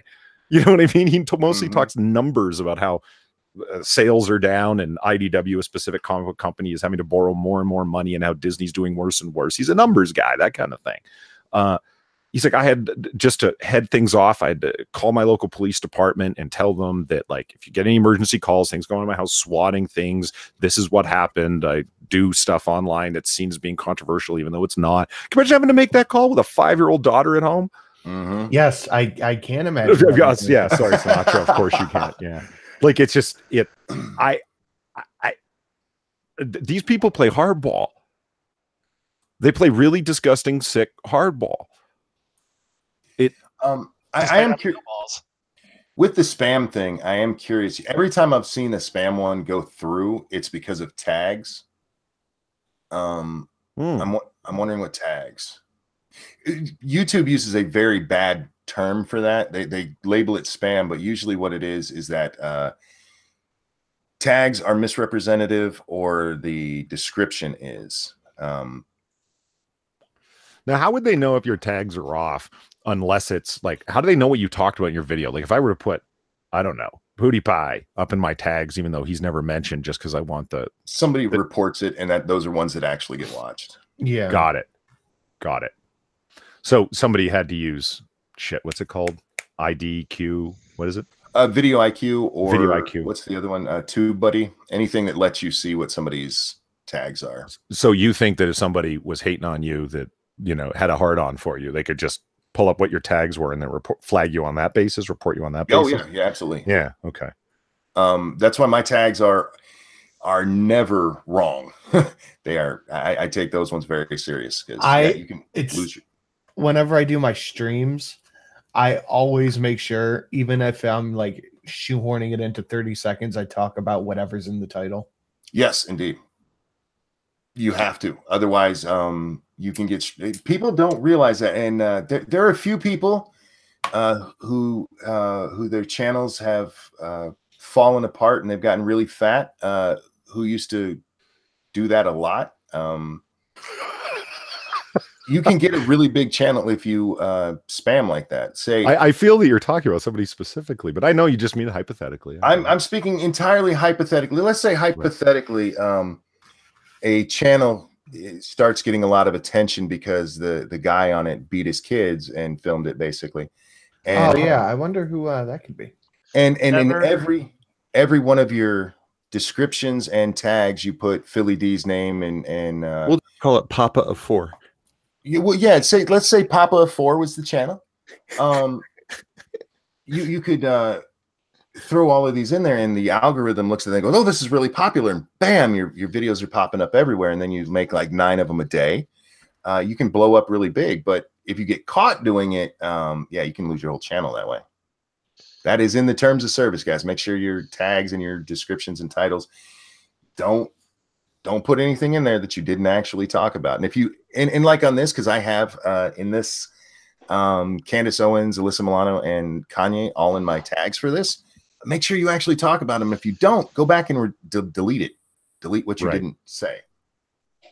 And it's I've only got so many ways to promote, and I'm not willing to put in fake ass tags. I mean, I try and be extensive and detailed, but nothing past what I'm actually talking about. But we will, speaking of my channel, be talking about all of the fun around this and in more detail, and plus a few other goodies going on in Comicsgate tonight on my channel. And there. And what time would that be? That would be at 10 p.m. Eastern. That is our weekly Wednesday stream. Well, we try our best to be at 10 p.m. Eastern. He means 10 p.m. ish. Well, no, okay. We did a one-off stream with Jim Helos on Monday, and I said it was going to be at 10 p.m. Eastern, and it was at 10:07. That's not 10 p.m. Eastern. No, but I am. You fucking encouraged me the first time I told you about this to make that my shtick that I'm never on time, man. Well, you should, and I'm giving you shit for your shtick. Dude, I've accidentally earned that shtick. Don't do it. Yes, you have. Don't do it. I don't know. Do you actually have a start time, Sinatra? When I see in my notifications, I'm like, oh, he's streaming, cool. Yeah, it's usually at 7:30. That's right. Yeah. The chat is never linked up. The live chat is never linked up to what you're talking about, because I always end up coming in like half an hour, 45 minutes late when I see my notifications. So I just go back to the beginning and start listening from there. So there's a total like out of syncness to it. Oh yeah. Yeah. I've never even noticed that you have a particular start time, Sinatra. It just pops up for me, and I'm like, cool, he's streaming. Like, I never know when the fuck he's streaming. Yeah. Well, now you know. Can I ask you a question, Sinatra? No. Well, I'm going to go ahead and ask anyway, and it's unfortunate you say that. Before you ask your question, yes. Everybody, shill your stuff over in the chat so people can find your channels, your Twitter, anything you want them to. And that includes your Streamlabs if you'd like to share that. Anyway, Polly, you had a question for Sinatra. Go ahead. Yes, this is something Monkey and I had discussed previously about your stream, Sinatra. And it's a question. It's not an accusation. It's a question. A super chats will come up. And Streamlabs, rather, will come up. And this voice will come on and say, get ready for this. You're going to love it. Is there any way you can adjust the volume of it? No. So it's just it's ear rapey for a reason. People like okay, well, okay. You're a serial ear rapist of me in particular. Yes. It's like it's at half the volume of your voice, brother. I mean, it's so loud. People who donate are serial ear rapists. Oh, now he's blaming the ear rapist. Yeah. So people are hitting that one particularly just to fuck with everyone's ears. Yeah. People like fucking with great. People love fucking with the ears. I have one where it's just a giant fucking explosion. Yeah, you have different tiers, don't you, that do certain things? I have, I think, 25 different notification things. Some are for specific numbers, and the rest are just catch-alls. Like the one where Goku saying, "You're gonna love this. Trust me," is from like 5 to 10. Then from 10 to 20, there's something else. But I have specific ones for 9/11, 6/66, 2018, 1776, 1488. Yeah. Well, I remember one stream you were doing where it was, what was it? Horsecock? Yeah, I can't remember at that song. At the time, and you were like, you guys can't find it. You can't find it. And it was something like an hour and a half later, and somebody hit it, and you freaked out. You're like, holy shit, you crazy bastards found it. Yeah, no. It was that was Life is Like an N-Word song. Right. I can't believe that doesn't get you flagged for hate speech. That track, you got balls playing that over and Yeah, over. I kind of pulled that one away. That one kind of took in a back seat. By the way, guys, don't remember. God damn it. I already forgot. Don't forget, all donations today will go to spoiling the new grandbaby who still isn't here. Yeah, spoil that grandbaby. Well, okay. I hate to, while we're still in shill mode, Ebony Williams asked me, convince me to subscribe to you. How are you different from every other comic book channel on YouTube? Wow. He hangs out with us. Well, one, I hang out with them. So it's sort of coolness by proxy, because I have very little of my own. You got Jack. We have the Jack Cochran, which is he's fucking motherfucking hilarious. Yeah, the motherfucking cock. Jack. Yeah. Cochran. Never hold a sign. What the hell don't these people? Sorry, you were telling people why they should come see you. We try to run our channel a little bit differently. We do. We want it to be structured so it's not quite as aimless. Sorry, monkey. Sometimes that can be good. Sometimes it can go nowhere. We like it to be a little structured. We start with news in and around pop culture stuff, especially articles that we can bust balls on and have laughs with. That's me, Inquisitor, and Jack. And I think that we got a pretty good repartee in between us. It's fun. None of us like the same things inside of comics. And so we bust a lot of balls, and it's all friendly and fun like that. We like to be highly interactive with our chats. There's a lot of channels where, one, the channels are too big, or two, they're just not interested in talking. If you've ever seen a comic historian, he has like over 1 million subs, and the guy just opens a comic book and turns the pages one after another. I don't understand how this guy doesn't have a copyright strike, because he's basically giving you a video version of every comic he reads and reads out the word bubbles. It's mind-blowing, but he's got over 1 million because of promotions and probably buying subs. Finally, we do comic book pitches where each one of us and any guest who comes on has to pitch a comic book, not recommend, but actually convince the others that it's worth reading in a short, concise way. So my recommendation this week is blah, blah, blah, blah. And here's why it's awesome. And here's why it's good. And this is why the art rocks. And this is why you should read it. It tends to be a lot of older stuff. We recommend stuff that can be found easily online and in collected editions, so you don't have to go buy all 6 issues of it or whatever. You can buy it used for an inexpensive cost. People have fun with that. So for all of those reasons and more, you should tune into Polydub and Comic Book Curation every Wednesday. And one more time, I'll put in the link. A guy I follow, he does Dragon Ball stuff mainly. Mm-hmm. He got hit with a copyright strike for reviewing a manga. So I don't understand how that dude's not getting fucked over for just showing full comic books.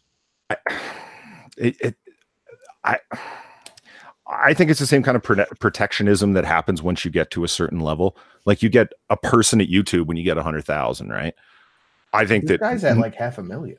Yeah, the newer and bigger things, the further you move up. I mean, think about some of the stuff the Young Turks get away with. It's just.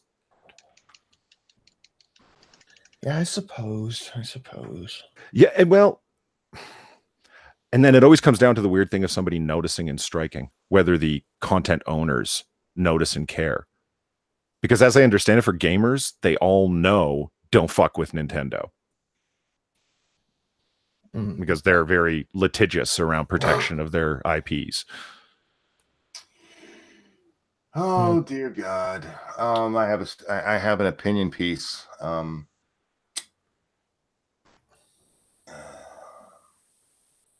Did you cover the anti-Semitism without the Jews article? I haven't, but send it to me. We can get to that. Yeah, that seems like something that'd be up your alley. This one comes to us from the New York Times. And it's an opinion piece from George Yancey, who's a professor of philosophy at Emory University. And the title of this is # I am sexist. Good for you. It's time that we men take responsibility for our role in the problem of violence against women. No, thank you. You know what? I don't perpetuate violence against women, so I don't have any responsibility thereof. You're complicit in a patriarchal hierarchy, monkey. Know your role and shut your hole. Dig it. Men, listen up. In light of a year of disturbing revelations from the #MeToo movement and from last month's profoundly troubling Brett Kavanaugh hearings and his eventual confirmation to the Supreme Court, it's time that we men act. Certainly some of us have spoken out on behalf of women, but many more of us have remained silent. Some have kept silent out of fear of being judged, fear of criticism or censure, others out of genuine respect. In fact, silence has become the default stance of many men who consider themselves allies of women.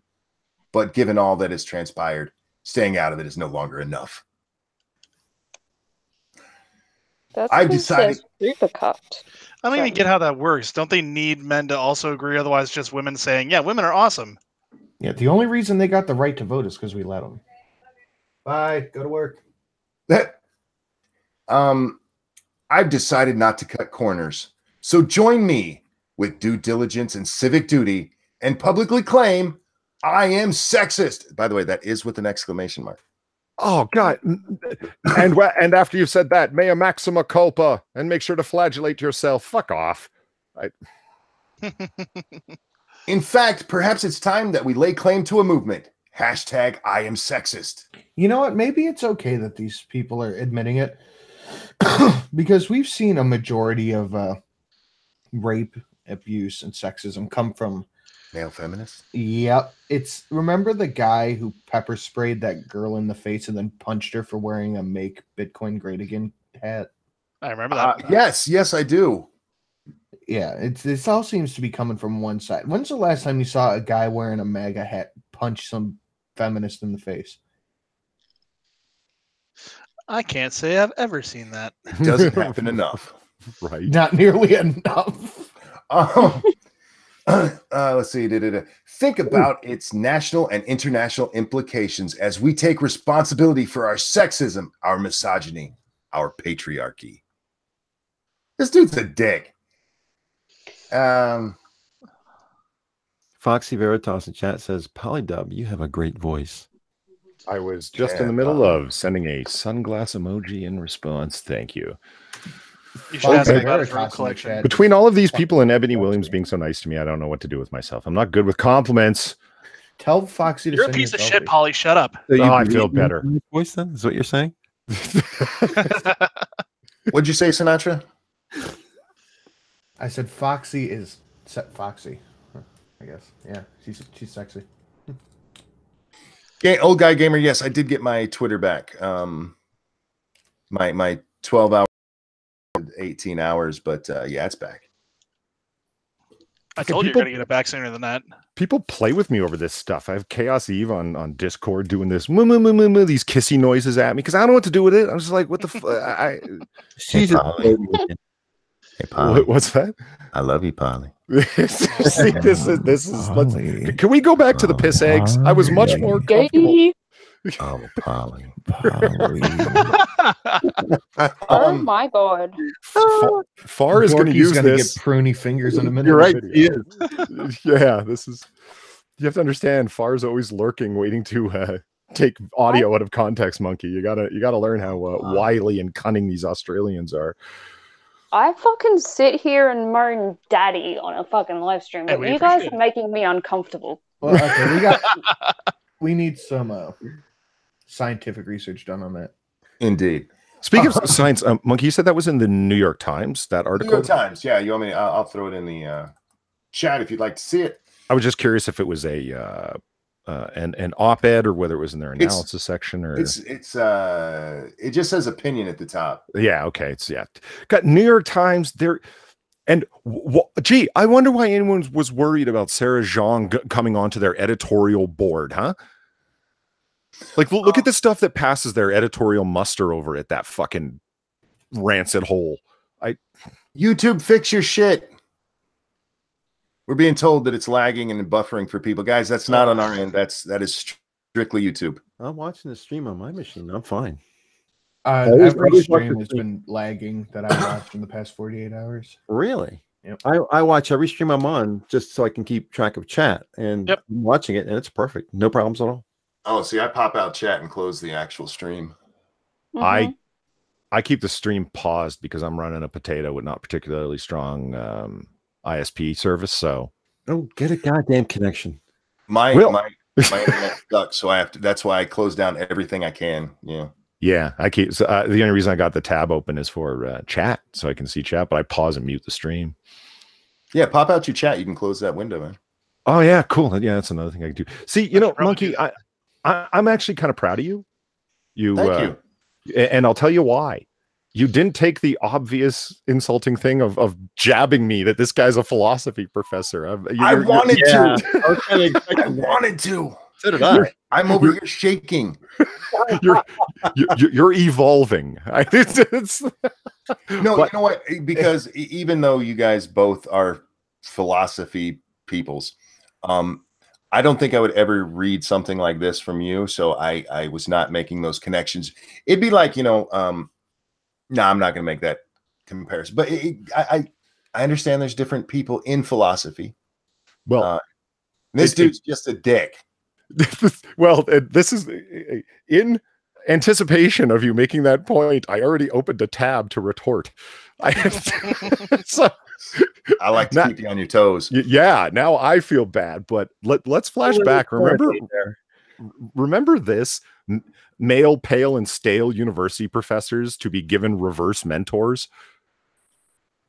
No. So, oh God, it's male, pale, and stale university professors to be given reverse mentors to teach them about unconscious bias in a new government-funded scheme. Nice. So they're attaching them with marginalized women who are junior. They have to be a tenured senior professor who's white, male, and straight, and they will assign them a young woman mentor to teach them about their old male, pale, and stale Sounds bias. like a good scam. And the thing that blows my mind about this, because this is in the UK, number one, so big shocker there, but it's coming, people. It's coming to the United States and everywhere else. The thing that stands out to me the most is it's especially STEM subjects. Do you know the group that funded it is the Engineering and Physical Science Research Council? Sexy. The Engineering and Physical Sciences Research Council is the one who's footing the bill for this. Is that also in Europe, or that's not an American company or institution? No, that's also in the UK. But the idea being they're everywhere. Like engineering and physical sciences, you're worried about engineering departments, mathematics departments, sciences departments. They are not free from this kind of ideological nonsense, to the point where institutes that are in and around this are willing to foot the bill for stuff like this. Well, as we read the rest of this article, you'll see why, because it's necessary, because men are bad. Well, goes without saying. I want to read these. There's only two other paragraphs I really want to read about this from this guy. Strap in, folks. It gets real stupid. If you are a woman reading this, I have failed you. Through my silence and my uninterrogated collective misogyny, I have failed you. I have helped and continue to help perpetuate sexism. I know about how we hold on to forms of power that dehumanize you only to elevate our sense of masculinity. I recognize my silence is an act of violence. For this, I sincerely apologize. Not good enough. Samurai sword, buddy. Typical time. I speak as an insider. I know about what so many of us men think about women. Oh, this guy's gold. Yeah, what do you know about being a man, buddy? Come on. The language we use, the sense of power that we garner through our sexual exploits, our catcalling and threatening, our sexually objectifying gazes, our dehumanizing and despicable sexual gestures, and our pornographic imaginations. This is not some simply locker room banter, but a public display of unchecked bravado, for which we often feel no shame. The fuck are you talking about? What a shame. I haven't done anything. I haven't done any of this. This is you. This is you, dickhead. And I've said this so many times. Every time I read one of these fucking things, what you're telling me is this is who you fucking are. You're this dickhead. You're the one out there, you know, making cat calls to women, and you're a fucking asshole. Oh, monkey! I got. When you're done, I got some gold that'll make you feel much better. So this okay, directly related to. You're gonna love this. Do not. You're gonna love it. Don't stick me in with you because you're a dickhead. You're the dickhead, and you're trying to make us all. Trying to make yourself feel better by thinking that it's everyone. It's not. It's you. And women, stay away from, what's his name? Hang on. You're going to want to stay away from George Yancey because he will do horrible things to you. Name. I doubt he's even done it. I think he's virtue signaling something that he hasn't even done yet. They just assume that we all do that. They don't ever do it themselves either. I think some of them have, and I think we've seen over and over again that male feminists are shitbags. Mm-hmm. Anyway, Polly, you were saying. You ready for this? Oh, I am. George Yancey, Emory University. George Yancey, professor of philosophy at Emory University, works primarily in the areas of critical philosophy of race, critical whiteness studies, and the philosophy of the Black experience, Black with a capital B. He is particularly interested in the formation of African-American philosophical thought as articulated within the social and historical space of anti-Black racism, African-American agency, the questions of identity formation as well. His current research focuses on the theme of whiteness and how it constitutes a site of embedded social reality and a site of deep and enduring opacity, which is related to what he has theorized as a white ambush. He is interested in the ways in which whiteness as an embodied phenomenon is a reality underwritten by historical forces and practices. Hence, he takes history seriously as an ever-present force through which bodies are positioned. He is interested in the themes such as white subject formation, white epistemic ways of knowing/not knowing, privilege and hegemony, and forms of white spatial bonding at sites of white solidarity and interpolation or hailing. This goes on and on and on. So he hates white people. This guy's got a serious fucking chip on his shoulder. I mean, well, this is what Dorky was saying earlier is exactly what this is. This is the West hating itself. Yeah. It's. We did something terrible when we were. Oh wait, I wasn't here. Well, my grandparents weren't here. Oh, my great-grandparents were here, but somebody in some point did something bad, and I look like them. Peter Hades in chat says, say white again. But, I mean, this is somebody who has managed to, he trades in the currency of oppression. Yeah. He trades in the currency of guilt. And how do you get a job doing this, the stuff that he's doing? I mean, I would love to read some of this guy's paper because this is social theory. This isn't philosophy. I would really find it brain to bleed that bad, though. I'm sorry? Would you really want your brain to bleed that bad, though? I wouldn't want to read his stuff. Yeah, but people complain about Immanuel Kant being dense and hard to understand. I'd rather read Critique of Pure Reason 4 times than read this guy's shit. He's trading in the currency of oppression. This is how these positions are opened up. Like because what purpose is this serving? You're creating mounds of process and theory that supports itself. This is the ice cream cone that licks itself. You know it.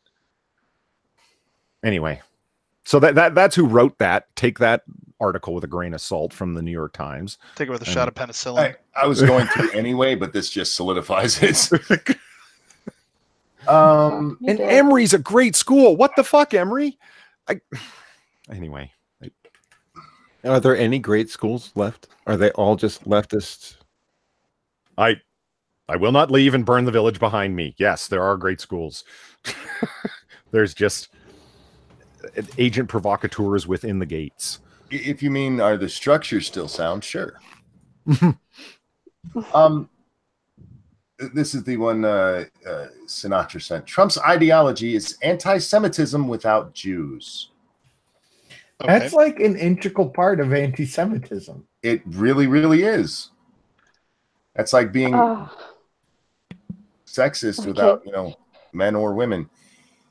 In 1991, Pat Robertson, the Christian right's most influential leader, wrote a book titled The New World Order. It received almost no attention. What? No, are you insane? Who wants to slog through a Pat Robertson book? Until 4 years later, when Michael Lind called attention to it in a New York Times review of books. Lind's review provoked a furor by revealing the fantastical conspiracy theory Robertson had unspooled, in which the cabal of European bankers had secretly orchestrated two centuries of world events for their personal benefit. This is going to be one of those that takes a while to get to the point, isn't it? Mm-hmm. You could probably skip to like the last two paragraphs and get the same effect. Some of the furor center on whether Robertson or his worldview should be described as anti-Semitic. In his defense, Robertson insisted that the book made no explicit reference to Jews as the architects of the nefarious global conspiracy he claimed to uncover. This defense was true, as far as it goes. Robertson had essentially removed references from Jews while preserving the framework of a classic anti-Semitic theory. Did he just use the word Führer in a document about Jewish anti-Semitism? Yes, he did. Just used the word Führer. It was anti-Semitism minus Jews. Oh, God. The divide around which this argument took place is the same grounds upon which President Donald Trump and his defenders argue that they have no relationship with or responsibility of any kind for Robert Bauer's murderous rampage in Pittsburgh.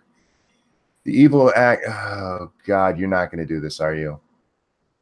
The evil act of anti-Semitism in Pittsburgh was committed by a coward who hated President Trump because POTUS is such an unapologetic defender of the Jewish community and state of Israel, insists White House Press Secretary Sarah Sanders.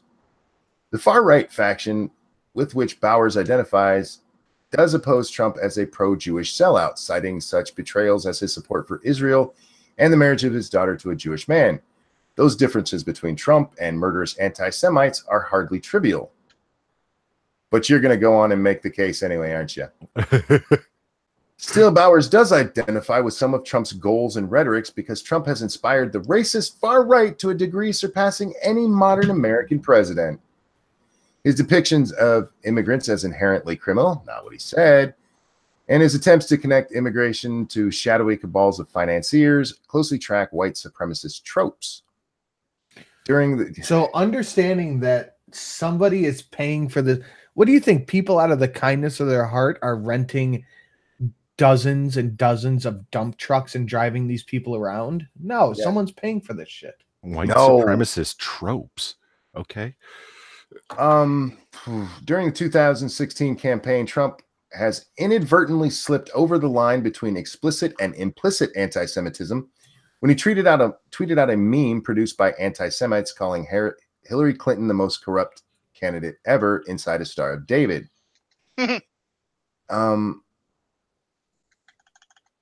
He didn't slip over the line of explicit and implicit. He was retweeting it because it was Hillary Clinton. He didn't pay attention to the Star of David, you dumb shit. And you have no evidence whatsoever that he did. More often, he would invoke anti-Semitic themes without any explicit reference to Jews or Judaism. Trump's closing campaign ad on television denounced a global power structure that is responsible for the economic decisions that have robbed our working class, stripped our country of its wealth, and put that money into the pockets of a handful of large corporations and political entities. Over an image of Janet Yellen, George Soros, and Lloyd Blankenfein, all of whom happen to be Jewish. That...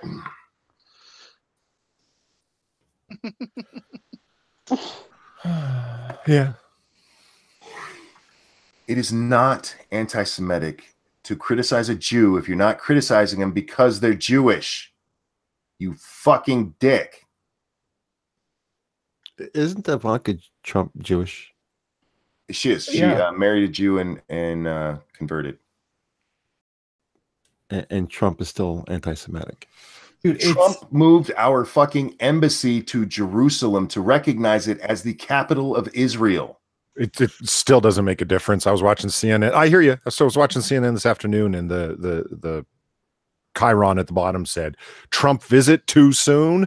Oh God, yes. And they were because they were talking about like somebody who's a reputed anti-Semite like Donald Trump. It's like, notice I say reputed because it's like somebody somewhere said it, so therefore, right? It's like too soon to visit, and it's like, fuck you. You make it anyway. I can't read the rest of this. Whoever wrote that, you're a fucking moron. If I criticize a woman and it has nothing to do with her being a woman, I'm not being sexist. If I criticize a Jew, a black, anybody, if I criticize Sinatra and it has nothing to do with him being white, I'm not being racist. If you say that it's a Jewish conspiracy and that they're trying to subvert democracy, you're being descriptive. But if you say, if you just go, you're a Jew, so I don't need to listen to what you say, that's anti-Semitism. There's literally nothing anti-Semitic about the things they pointed out. Maybe you got him with the Star of David thing, but you have nothing to point to say that he did that because of it being in the Star of David. I didn't even notice it when I first saw it. And oh, dude, I noticed it the second time where I'm like, whoa. Yeah, but you're an anti-Semite. Just kidding. They call anti-Semitism, but they have no problem with, like, you know, someone grabbing Mein Kampf, changing the word Jew to men, and posting it in a feminist magazine. Oh yeah. Well, did you see that? I cannot stand her, but Candace Owens got banned from Twitter. Oh, really? For taking Sarah Jong's tweets. Oh yeah, changing it from men to Jews. Oh yeah, that happened. I remember that. She changed 2 tweets. One of them she took out the word. She took out white. It wasn't men. She took out white. And changed it from. In one of the posts, she changed it to Jew, and in the other one, she changed it to white or to black. Or black. Yeah, that's what it was. And then Twitter reversed. Oh, we didn't mean to do that. Yes, you did. Yes, you did. Shut up. I fucking hate people. Gotta hate people. Why can't you guys just understand that sometimes people don't like people for their fucking actions? Identity politics doesn't allow them to see it that way. I know. Well said. Yeah. It's the view of it. I mean, you remember, so the recent interview clip with Hillary talking about where she's looking particularly aged with the they all look alike joke, right? Mm-hmm. That was pretty funny. Yeah. Okay. Right before that, she's asked a question about the election. She says, I don't know what it is about the Democratic Party. And it goes into this description of how inclusive they all are, and just went right down the checklist. Trans people, black people, gay people, that you know, and it's part of the playlist now. It's part of the Democratic Party's talking points. Come to us if you want to be represented, even though, you know, we've been gaming you for 40 years, black folks. It's well, if and you know what? Sorry, Sinatra, go ahead.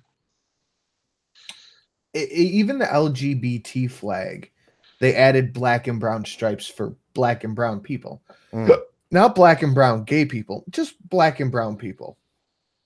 So it's literally everything except straight white. Did that stick or did that like fall away? I've seen it some places. Some people are still trying to hang on to it. For the most part, it got rejected. But yeah, you're right. It was everybody but the white men. Yes, well, keep black people on welfare and they'll be voting Democrat for 100 years. I'll have those niggers voting Democrat for 200 years. LBJ. Hero, LBJ. And what kills me about the whole thing is like when I say like gaming you, it's a question of where did Barack Obama not speak where it wasn't meant to be a media event when he was campaigning in heavy black constituencies? Why? Because the vote was sewed up. That's why. Why is New Hampshire so paid attention to? Because they have an extremely volatile electorate. You have to convince them. Ohio, same thing. You have to convince them. They have a, not as volatile as New Hampshire, but they have a volatile electorate. Do you think Republicans spend a lot of time worrying if they can flip California? No. And when you have votes sewed up and you're willing to register to a given party, it's the reason I'm go independent. once they know that they've got your vote, what do they have to do for you past that point? The only concern is if the polls start showing that you're slipping to the other side, then they get worried. Why do you think Hillary Clinton never went to any of the so-called flyover states that Trump kept stumping in? Because she's a moron. She thought she had him sewed up. Or she just knew that she wasn't going to get him, so she's like, I'm not even going to go bother talk to those deplorables. There may be some states like that, but like Michigan, she thought for sure she was going to win here because Barack won it so well because of the turnout of the black community here. And she took them so for granted. And they were like, I ain't voting for that bitch either. They didn't go out and vote for Trump. They just didn't go out and vote. They're like, I'm not voting for anybody. So you don't buy the Rust State arguments like in and around unions and all that. You don't think that was as big of a factor? I think in states like Pennsylvania that hurt her. We have no manufacturing base left here in Michigan. We have no real mining operations here. No, in this state, no, it had no thing. Is it an issue in other states? Sure. Not here. I think she really fucking hurt herself in coal country with the basically coming out and saying, yeah, we got to get rid of coal. But no, she took the black vote for granted here. And I watched it and I called this so early because people, look, it is not racist to say that Barack Obama won because of the black vote. It's just true. And it's because... No. I disagree. No, come on. Nobody wins because of the black vote. Look at the size of the demographic. Look at the size of their turnout. You win because you have the black vote coupled with the white vote. You can't, if white people weren't voting for Barack Obama, he wouldn't have won. No, if white people hadn't have voted for Barack Obama, he wouldn't have won. But if the black vote hadn't have turned out the way it did, he wouldn't have won.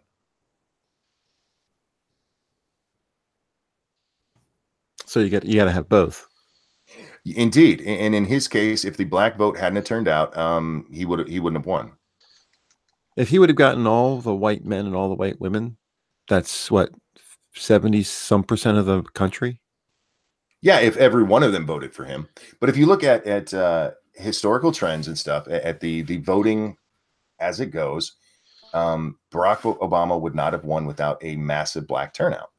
That's what happened. And we saw it all over. There's so many people. I'm voting for him because he's black. And I'm not saying that's right or wrong. It's what happened. And Democrats looked at that. That's why they thought Hillary was going to win, is because they thought we're going to have this same thing happen. And it just didn't. And if the black turnout that Obama had happened for Hillary, she'd be president right now. Oh, we just lost Hammer.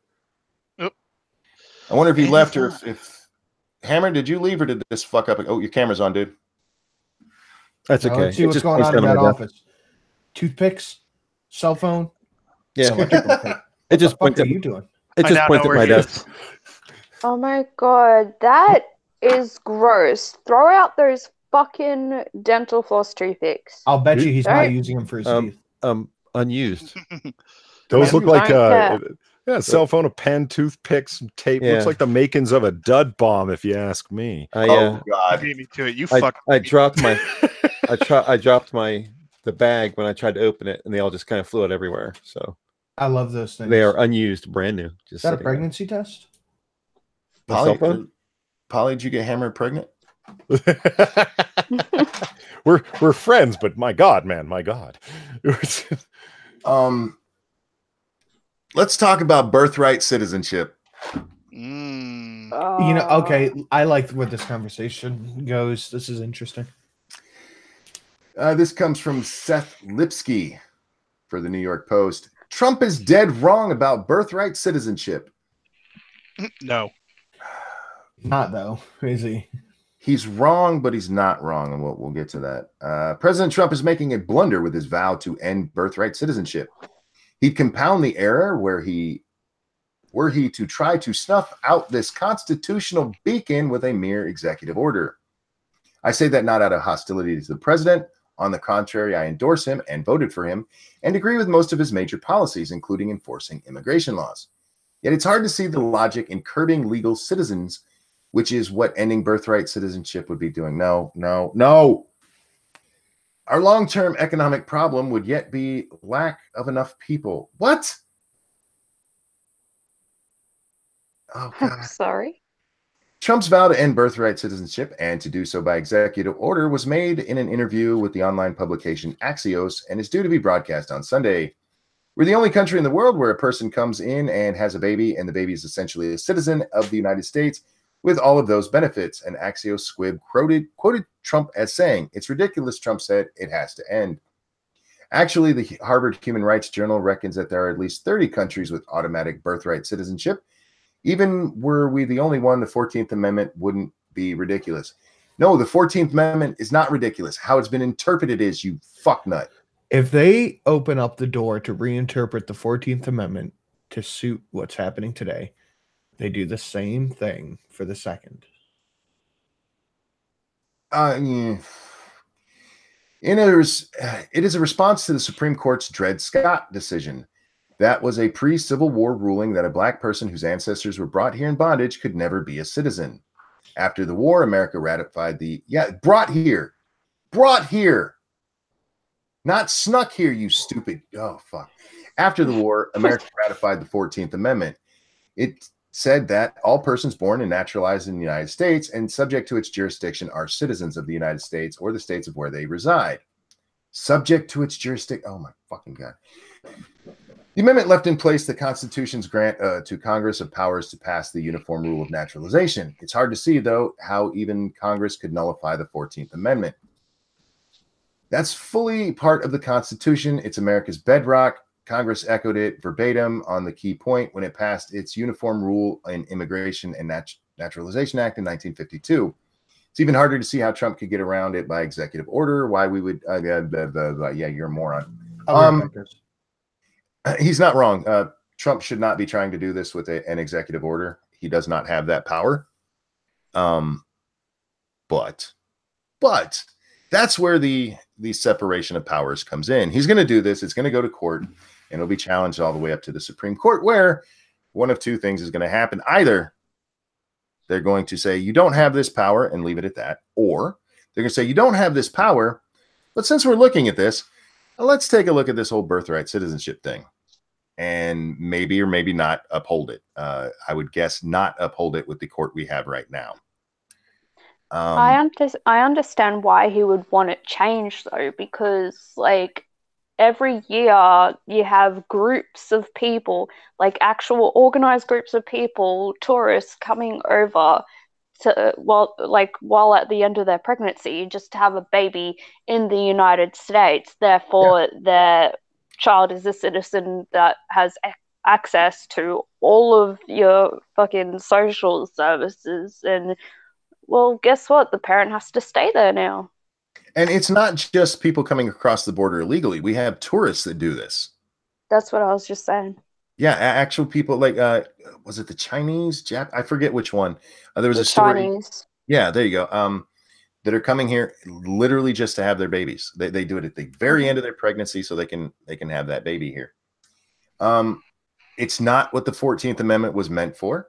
The interpretation is just fucking wrong. And we'll see what happens, dummy. Trump is right about we need to get it fixed, but yeah, he doesn't really have that power, guys. Anyhow. Not with an executive order. Not with an executive order. Congress does have the power of naturalization that is in the Constitution. Not any fucking amendment, the actual Constitution, its original form. Other countries have recently changed this. It was just in Philly D's last video. I think England and Ireland and somebody else recently changed like within the last 5 years. So this is not unheard of to have to stop this issue. No, and it's one we need to stop. Because U.S. and Canada are the only two Western countries that allow birthright citizenship as defined by the U.S. Will there be exceptions for actual refugees? Probably not. Because okay, guys, here's the thing with refugees. Refugees are not supposed to come to the country and stay there forever. That's not how refugees are supposed to work. They come here until their country gets better, and then they go the fuck home. That's how it's supposed to work. Yeah, only immigrants can come here, apply for citizenship, get the citizenship, and then have a baby, and that baby should then be okay. Yeah, then once their parents are a citizen, then they should be a citizen. I had American citizenship, but I had to renounce it to join the British Army. Oh, so now you're a Brit and you have to get a license for everything? I thought dual citizenship was a thing between us and Britain. Nope, the only dual citizenship that counts is the Well, it's a similar thing for us. Like, people can have dual citizenships, but if you're going to be in the army or be a politician, you have to denounce the other citizenship and just be a full Australian citizen to be any type I don't of think politician. that's a bad idea.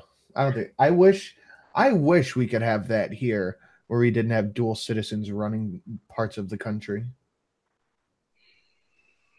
You know, it always makes me question, like, are you going to put the good of America first or the other country you're a citizen of?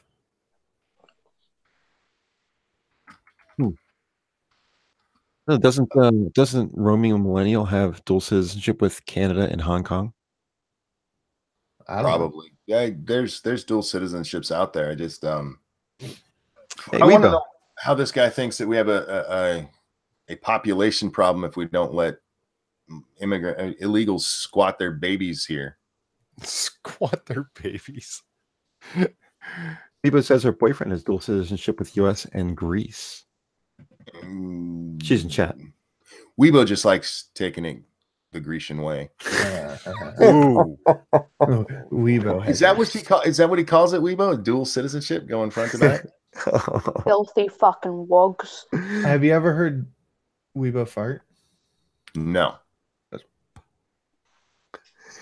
And speaking of Weibo Jones, she will be on Comic Book Curation this Friday. She will, seriously. And which we're happy to have her. And we'll try to explain to Jack why Batman is not a pederast. And Weibo will be trying to convince us that Dick Grayson is cool. Good luck with that, Weebs. But yeah, there's a link to my to my channel. She's like, can you not? I don't know. Can you? Best Robin is Carrie Kelly. Fight me. Did you see that they've started to make anal toys that won't get stuck in the butt? What's the point then? Anal toys get stuck in the butt? Yeah, apparently. I'm sorry, where the fuck did that come from? Well, it's the Greek joke. Young people just don't understand the whole Greek thing anymore. I mean, I get it, but I think that's the whole point, is that they stay in the butt. Well, a butt plug, yeah, but I mean, just a regular vibrator. No, you don't want that stuck in your butt. Yeah, we read a story. Put it in there and it stays still. They're making. Was it? I don't remember. We read a story. They're making anal toys specifically so they won't get stuck in the ass because too many people are losing them up their ass. Well, you're not supposed to push a butt plug up and past the point of the plug. Hence the. Is that what people are doing? Maybe a regular vibrator. Because the story specifically mentions that butt plugs are getting stuck up there. They're going too far. That's Darwinism. That's just Darwinism. It's not just fucking butt plugs that are getting stuck up there. It's not just, it's other things getting stuck up there and stuck in the vaginas. Like that woman that got her phone stuck in a vagina because there wasn't a warning label on it. People put some weird stuff inside their bodies. I saw a thing about x-rays. People got x-rays that had things inside them. One person had a light bulb. Oh, yeah. I've seen that. That's a good picture. Can you imagine the damage if that thing breaks?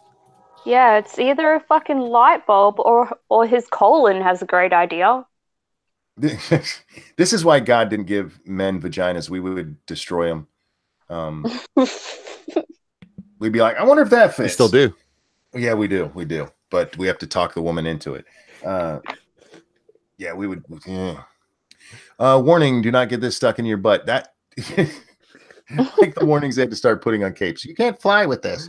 That's the same warning Weeaboo's boyfriend has to wear. Weebo, I love you. Just kidding, sweetie.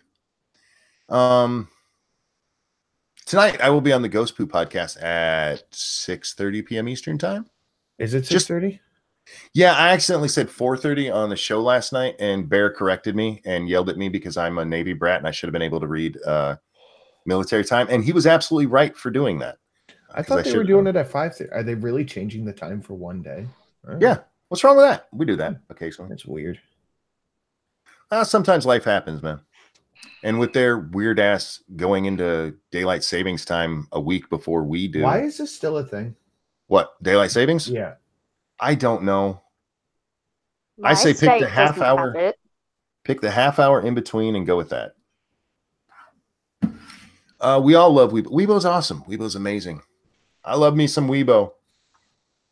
Especially when she runs. Weibo running is awesome. I have a couple of videos of that she made just for me. Well, they're supposed to go in videos, but I've been too lazy. Monkey, I'll just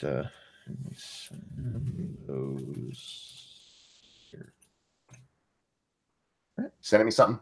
There we go. Oh, oh God! What else can we talk about before we end this? Because how long have I been going now? Somebody tell me. Did you cover the violence at with the caravan? No, I haven't. Violence? We talked about the warning that they might have Molotovs with them and other weapons yesterday, I think it was. Did you hear American mercenaries are lining the border to keep them out? I'm not surprised, but Trump warned them if they come up, the army is going to be there. So there's video of them attacking border guards on some border, and then last night they started shooting at border guards. Yeah, and they tore the fucking fence down. Yep. Well, they tried. Hold down the fort for a minute, guys. I'll be right back. Sure. This is why we need a wall, because a fence ain't going to handle it.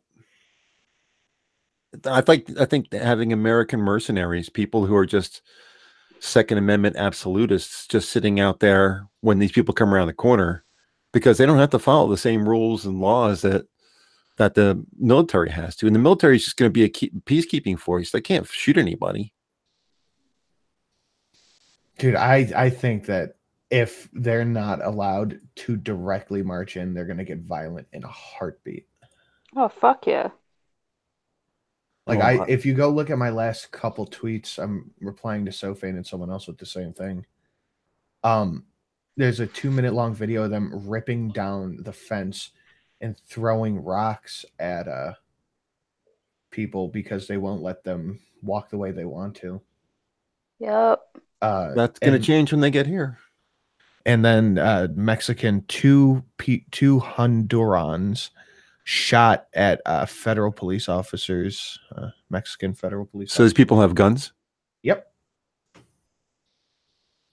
Well, then it's a good thing that the mercenaries are going to meet them before they get to our border, because the mercenaries aren't going to be under the same restrictions of not firing on them, because they won't be in the U.S. They'll be in Mexico, and Mexico is not doing anything to stop them. So I'm not even sure they would even get in trouble for it. Someone said you should offer some part of the cartel a little bit of amnesty to just fucking make them disappear. Like, I don't know about all that, but I think you're in the right direction. You can offer the cartel some money to scare the fuck out of them. I don't want to see Trump put to a National Guard decision. I don't want to see American militia do their thing on the border, because you're not coming over and we're citizen militia. You know what I mean? I don't want to see a whole bunch of fucking caravanners that have been fed lies by coyotes and well-wishing and hopeful thinking that they're just going to be able to walk across a nation's border with no problem. This is not good. This could go really ugly. Yeah, this could go ugly fast. And it's a no-win situation for Trump. Yes. Because if he lets him in, that's bad for his base. I would be pissed off about it. But if he makes them go through a legal channel, not as bad, but still not good. But if he starts shooting at them on the border, then The military can't start shooting out. Military's peacekeeping force only. They're not allowed to shoot. Posse Comitatus does not allow them to act upon domestic people, but that doesn't count for the National Guard, which can. And these are not even citizens.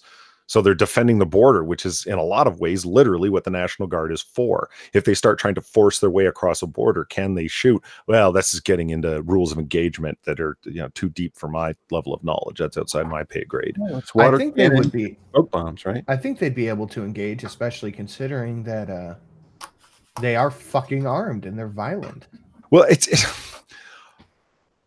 they're claiming to be refugees, right? And there are laws set up and processes set up for how you process refugees, so they can process all of them. And how big is that how both caravans? Is the second one still together? I think all together they're getting close to 20,000. Like, son of a bitch, that's a lot of fucking people. And like, you're refugees from where? From poor economic situations? That's an economic migrant. That's not a refugee by my understanding. But if they make the claim, it still has to be processed to say, what war zone are you coming from? On what grounds are you claiming refugee status? That's a hell of a lot of processing. That number keeps changing too, because Philly D just said it was 3,500. Yeah, well, there's 3 caravans apparently, but like they keep saying they're coming from war zones. What war? Yeah, what Honduran war is going on? Like, if they were trying to leave Honduras, I can understand that. But why do they have to come all the way to America? Especially why don't they when just stop in Mexico? Offered all of them asylum. Right. They should have just stopped there. If they were really fleeing some kind of war or something, then Mexico should have been good enough. If they were, yeah. But no, they need to come here. Isn't it funny, though? They vote ultra Democrats in, right? In Honduras and Mexico, they vote these ultra lefties in, and then shit goes bad. Then they go across the hemisphere here, and then say we need to vote ultra lefties in. That's why I love the fucking European migrants, because they're all from these wherever the fuckistan. They're carrying Honduras flags. Yeah, they're carrying Honduras flags and burning American flags. But these Muslims from wherever the fuckistan go straight to Britain, France, Germany, and then they escaped finally this patriarchal fucking Sharia law dictating theocracy. And then they get there and then they go, you know what this place needs? Sharia law. Like, no. That just fucked up your country. It really spruced this place up. Yeah, that's exactly what it is. You know what this place seems like it needs? I know we came here to escape Sharia law, but I think it could go for a little Sharia law. Yeah. Yeah, I mean, they just didn't do it right last time. We could do it right here. I read someplace that there was some town in, I think maybe Germany, that is almost completely Muslim. It's almost completely Middle Eastern Muslim. And like 400 white people live in this town. And the Muslims are trying to get them to leave. Like, where's your calls for fucking diversity? Oh, no, it's not diversity. When was the last time you saw someone go to Africa and you're like, you know what? This needs more white people. It's only diversity for the first world countries. Yep. It's only diversity when you get to fucking displace and fuck with demographics of white countries. How many Chinese people talk about diversity? Fucking zero. Have you ever wondered why there isn't more calls for diversity in Japan? Dude, Japan is, for all intents and purposes, a functional ethno-state. It is, like, by law. Like, their domestic law, I mean, their immigration law and so forth. It's a functioning ethno-state, absolutely. Same with Israel. Israel has a fucking wall. Seems to work pretty well for them. Well, and you know what's funny is that I like to bring up the wall in Israel because people say like a wall wouldn't work. Well, Israel doesn't even have a wall. They've got a touch fence, and it's pretty fucking effective. It does the job. You know what I mean? Get a big fence and hook a couple car batteries up to it. You'll get the point. But it's all the dual citizens from Israel saying you can't have a wall. I don't know, man. it's just this glaring hypocrisy when it comes to, well, you know, I feel like America should be more diversity. Well, what's the point of diversity? You know what? I'm all for diversity, because what's wrong with diversity? Like in essence, like in terms of immigration, talk about that. But that diversity isn't what's happening, is it? People say we don't want Trump making our immigration system racist. And I said this before, I'm going to pound the point again. It already is racist. How do you know? Because the visa lottery. It's when take a look at the list of the countries that are on the lottery. It's from non-white majority countries across the board. It already is being racially and ethnically discriminatory. I want a system that's not like that. Canada has a points-based system, and they're seen as being the beacon of post-nationalist, identitarian, blah, blah, blah, blah, blah, blah, diversification. Almost every other country but the U.S. has a points-based system. But yet, if you belong to this one country and it's on this list of countries that we've created, and if you look at that list, it's from all non-white majority. The system already is geared to have a certain kind of immigration happening. And then, of course, by function of the fact that Mexico is to the south of the United States, invites illegal migration from that country as well. The Corey asked, is this technically an invasion of the USA? You use the word technically. I don't know if it is technically an invasion by Pentagon's. It's an invasion, but not by military sense. But it might be actually by military sense, because I don't know what the Pentagon standard is on that. Who knows? Maybe it is, maybe it isn't. But it's the definition. Yeah, but 20,000 people showing up at the border saying we're coming in, and that's the way that it is. Yeah, that's an invasion, like generally speaking. Yeah. Could you imagine if you lived in oldie-timey Europe times where they had like banners, like Game of Thrones type time, sword knights and shit? If 20,000 people just showed up, you'd be like, holy fuck. Yep. Chad is again telling me that I'm presenting Polly. I'm not doing it, guys. It's not me. I'm just that interesting. No, you're just presenting too, Monkey. Genuinely, what's the point there? Of diversity? They want diversity as skin color and diversity as nationality, right? Well, are you saying people of different skin colors think differently? Mm-hmm. Or are you saying that people from different... I think we should have diversity of opinion. If you have 100 people with 100 different skin colors and 100 different genders all in the same room nodding yes like the NPC meme dictates, then there's no diversity there. And you don't get diversity with mass immigration by any stretch of the imagination. What you get is alienation and isolation and pocketed communities with mass immigration. It's a bad idea. Yep. One of the arguments I heard was, well, Texas has enough room. Fuck off. We have more homeless people here. It's not about how much room. We have tons of land available. That's not the issue. It's not the fucking issue. Anyway.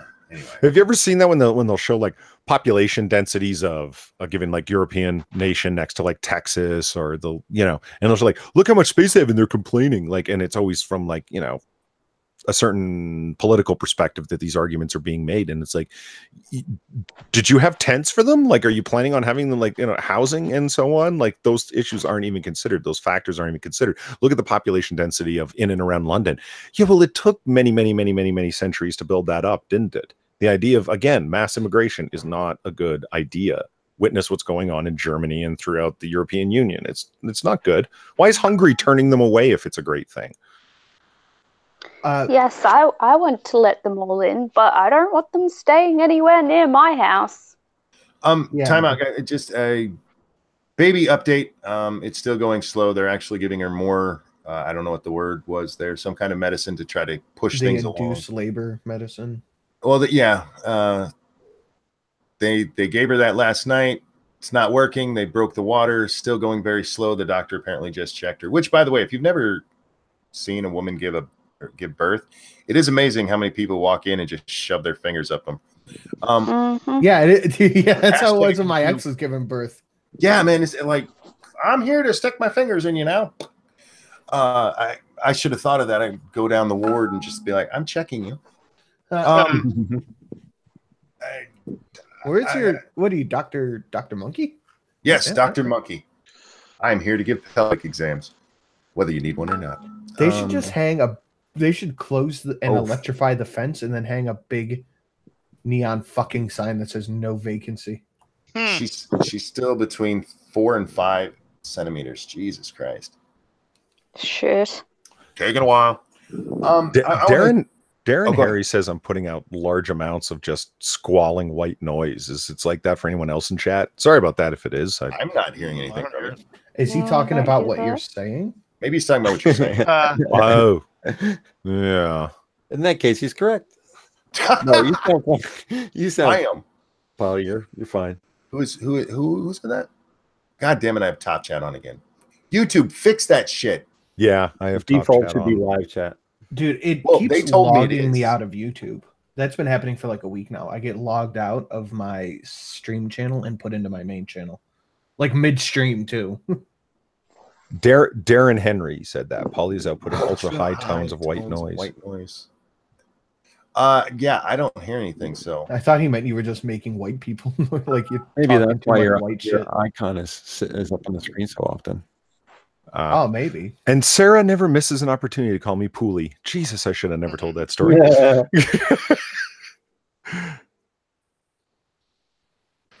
Okay, I have a story I want to read. Yay.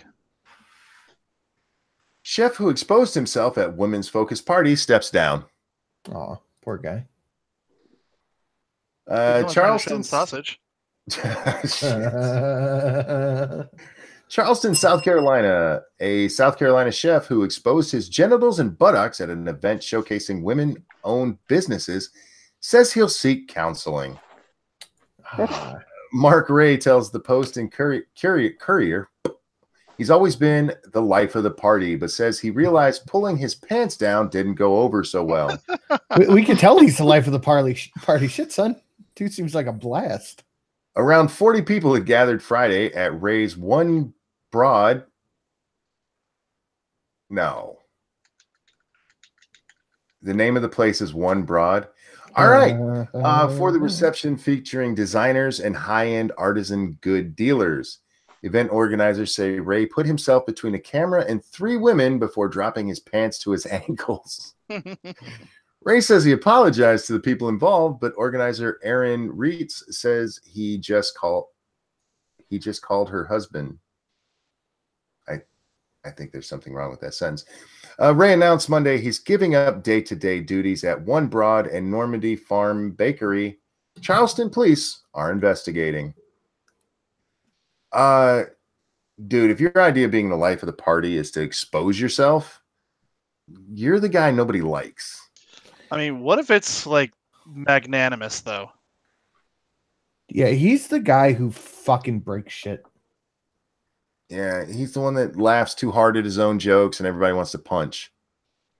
Hey, counseling worked great for Weinstein. Yeah, the man. Yeah, how do you? Never mind. How do you decide that's a good idea? Did you cover the gynecologist who died of patient's vagina? Did you cover that already? I did not. It's on a bunch of different websites, but I'm reading from the Daily Mail. Gynecologist who dyed patient's vagina purple as a joke on her husband dodges jail time and keeps his medical license. What night? I mean, on the joke or what? A woman working at an OBGYN office who was a breast cancer survivor asked Dr. Barry W. King to look at a lesion on her vagina. Obviously, she works for him, so, free exams, that kind of deal. The woman was convinced that her cancer returned, so she wanted King for help. King examined her and afterwards told her to have her husband look at it later. Once home, she used the bathroom and noticed that the toilet paper was purple. She recognized the purple as gentian violet, which is a dye used to treat different medical conditions, but thought it wasn't used anymore. When she went back to work, King acted giddy and confessed that he pranked her. She realized King had told several other people she worked with about the quote-unquote joke. What an a cunt. asshat. Okay. That would be funny if it wasn't a cancer-related thing. It would also be Had funny breast if you would have cancer. told her. Yeah, if was she a were breast in on it, cancer- it'd been great. Yeah, she was a breast cancer survivor. So this is, I don't know if that, how, you know, and this was a lesion on her vagina. So I don't know how connected that was. But the idea was, is that, that the husband would quote unquote look at it. And because he was looking at vagina, he would get excited and they would have sex and his junk would be purple. That was the joke. Not much of a joke. Not much of a joke. King took a plea deal, pleading guilty to harassment and got to keep his license. Harassment? Harassment. Oh, come on. How does that constitute harassment? Look, it was a bad joke. That's all it was. That's all it was. I do think somebody should explain why her pussy's all cut up, though. Yeah, I thought we were going to get an answer to that. Yeah, sweetie, No, what's wrong with your vagina? It's purple, and she thought she had a lesion, and she didn't. Correct me if I'm wrong. A lesion is a cut, right? Yeah, it's No. an open cut. It's I thought- a wound of some sort. I thought it was like a pimple or something like that. That lesion was something added on. It's not quite a cut. Medical An people. open wound or sore. Yeah, we take things too far in our legal system. I mean, it's a bad joke, but it was still, I mean, come on. It wasn't harmful. Didn't kill anybody. Yeah, that's not a reason to. A lesion is a cut, says Duck Dog. That's what I thought it was. All right. Well, I have to Google.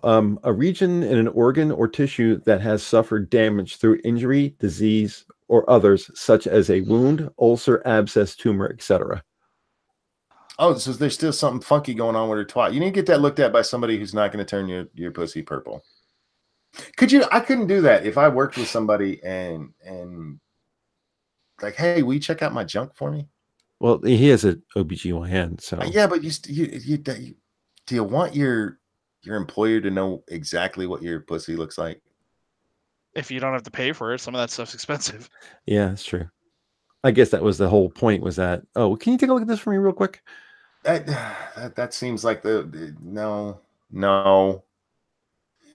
Any of you guys think Trump is working for you? How do you mean?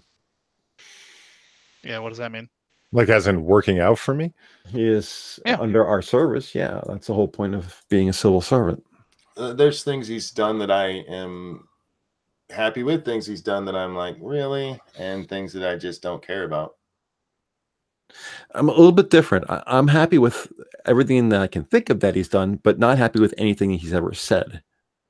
Yeah, I want him off Twitter, but other than that, I like him on Twitter. I just think somebody should check it before he sends them out.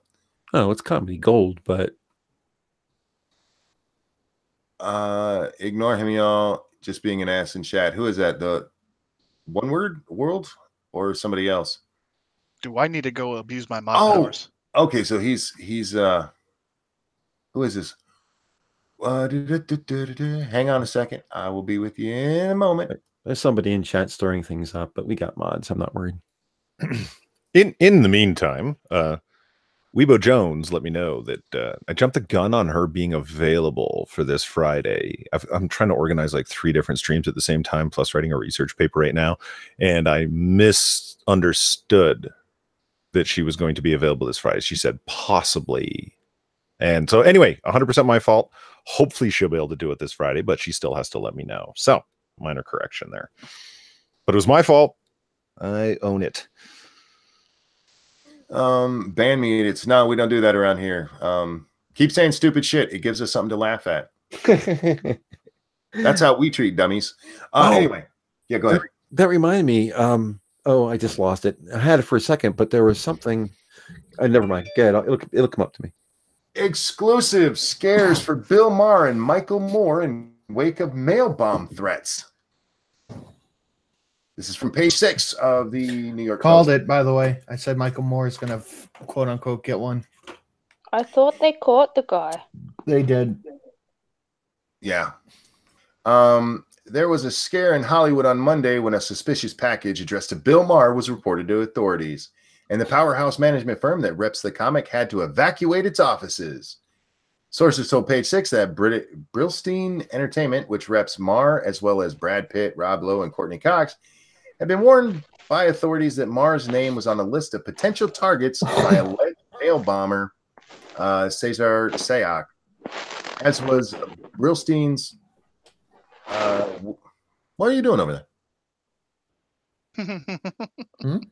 Somebody's rubbing against their mic. I mean, I was too busy doing something. The FBI contacted Brillstein and they were on alert. When a suspicious package did arrive addressed to Marr on Monday, the firm contacted the FBI. An LA law enforcement source confirmed to us that there was an investigation that was handled by the Beverly Hills cops while the FBI was aware of the incident. Excuse me. The staff was evacuated for 90 minutes. It luckily turned out to be a false alarm. It didn't turn out to be anything, a source said. Sources told us police also visited the home and office of Michael Moore on Monday in Traverse City, Michigan. Moore revealed this week that he caught Sayoc on film at a Trump rally while making his doc Fahrenheit 11/9, but said the footage didn't make it into the finished film. He released the clip online. Was his a real bomb? It doesn't say if his was or not. But the one for Marr, this is literally a story about nothing happening. We overreacted because we got somebody mailed us something. Did you talk about Gab being deplatformed because of Sayoc? We did. Well, no, not because of Sayoc. Sawyer, or was it Bauer? Because of the synagogue shooter is the reason they got it. Oh, I thought they got it because Sayoc was on their platform about the bombs. No. Oh. No, they did it. They lost it because of Bauer had been on there spouting anti-Semitic shit, and for some reason that's their fault.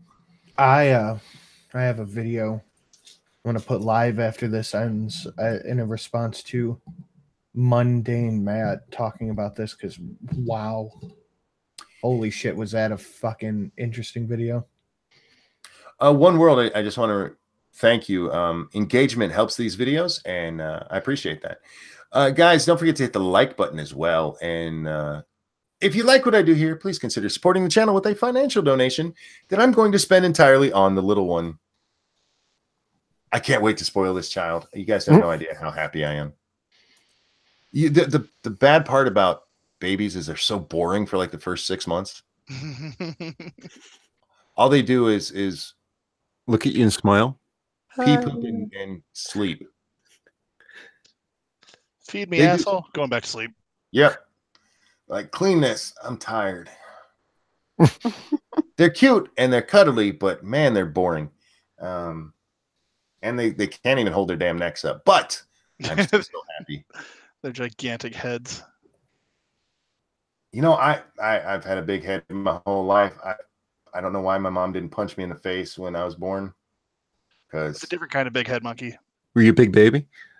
I was a big baby, yes. I was 10 pounds, 8 ounces. He's still a big baby. Yeah, I was definitely a big baby. I was the biggest of my family. I only weighed in 9 something. I don't remember what it was. Still but huge. Yeah, it was big. Yeah. 9. Get it? I said monkey's still a baby. I laughed. I missed it. What else do I'm not ready to end yet, damn it. Monkey wants to keep the party going. My kid was how big was your kid? 6 pounds. Oh damn, that's barely a baby. Yeah. That's half a baby. That's like Was a it- baby. Did you go to full term? Yeah, full term. That is a tiny baby. I'll be back in a second. I'm just going to grab a drink. I ended up having, like, after being in labor for like 26 hours, I ended up having an emergency C-section. They were going to induce because of how small he was, but I ended up going into labor the day before the inducement. So, But you're small, right? I am small. She's tiny. That's why. I shouldn't say that because my mom's only 5 foot tall. I'm 6'3", so she had a 10-pound baby boy. Oh, jeez. Lady I'm monkeys. 5 foot. Oh, sorry. Go ahead. No, that's all I was gonna say. I was just say I'm 5 foot. That's it. You go. Lady Monkey is tiny, but with her grandma is like 6 foot tall. Wow. Yeah, and then on my side, I'm 6 foot. So the babies came out small. There was 7, 8, and I can't remember. Was the youngest 9 pounds? Yes, he was, but he was really long, so he wasn't like a fat baby. But now all of my children are fucking huge. My sons are 6'3" and 6'2", and my daughter is what is she? She's 5'8" or 5'9". So yeah, Lady Monkey's tiny, but she grows them big. Well, Did you see the mother who killed herself because she couldn't have a C-section? No, and I what don't the want fuck? to. I really don't want to. I don't want to hear about it. Halloween. Are any of you guys dressing up, doing anything? Dax, what are you doing for Halloween? Working. Bitch. What are you doing, Dork? Nothing, because it's not really celebrated here. You need to import it the way that Bear needs to import Hidden Valley Ranch dressing to his country. Hidden Valley. Well, it's either really dodgy, fucking messed up areas that celebrate it, or it's really rich and high class areas that are celebrated. So go invade those neighborhoods. Yeah, you always go to the rich neighborhoods to trick or treat. Nah, that's fucking stupid. That's just smart. Sinatra, what you doing? Taking all the kiddos out. Sweet. Oh, that's right. You have youngins. That's cool. Yeah. No, he means he's taking a sniper rifle to him. That's what he means by yeah. I'm posting up in a tree somewhere. Are you dressing up at all, or you just walking? No, I did the dress up thing over the weekend for a party. Oh, cool. Hammer, what you up to? Me and the girl are going out to a party. I'm going as Death, and she is going, You're going as Hillary Clinton? And she is going as a pumpkin. I'm trying to make it a sexy pumpkin, but right now it's just a pumpkin. I will be either here or at the hospital, so yay. We don't get, I love Halloween, but where we live, nobody comes here. Really? So, yeah. No one comes to my house because it's out in the middle of nowhere. But my mom lives about 2 miles away from me, and she gets a pretty good run of kids. We get nobody here. And wow. The first year we were here, I was so excited. We had our own house, and I had everything set up, and I bought a shit ton of candy. Literally no children. So that's how I got diabetes, y'all. I get diabetes because we don't get trick-or-treaters. Is there just no kids in the neighborhood, or are you not in a neighborhood? I live on the end of a dead-end street. I think there's a total of 12 houses on the street, and most of the people on the street are Bloodwing's age. Oh, geez. The best kind of neighbors, dude. I'm telling you. Well, they're far enough away that I don't even give a fuck who they are.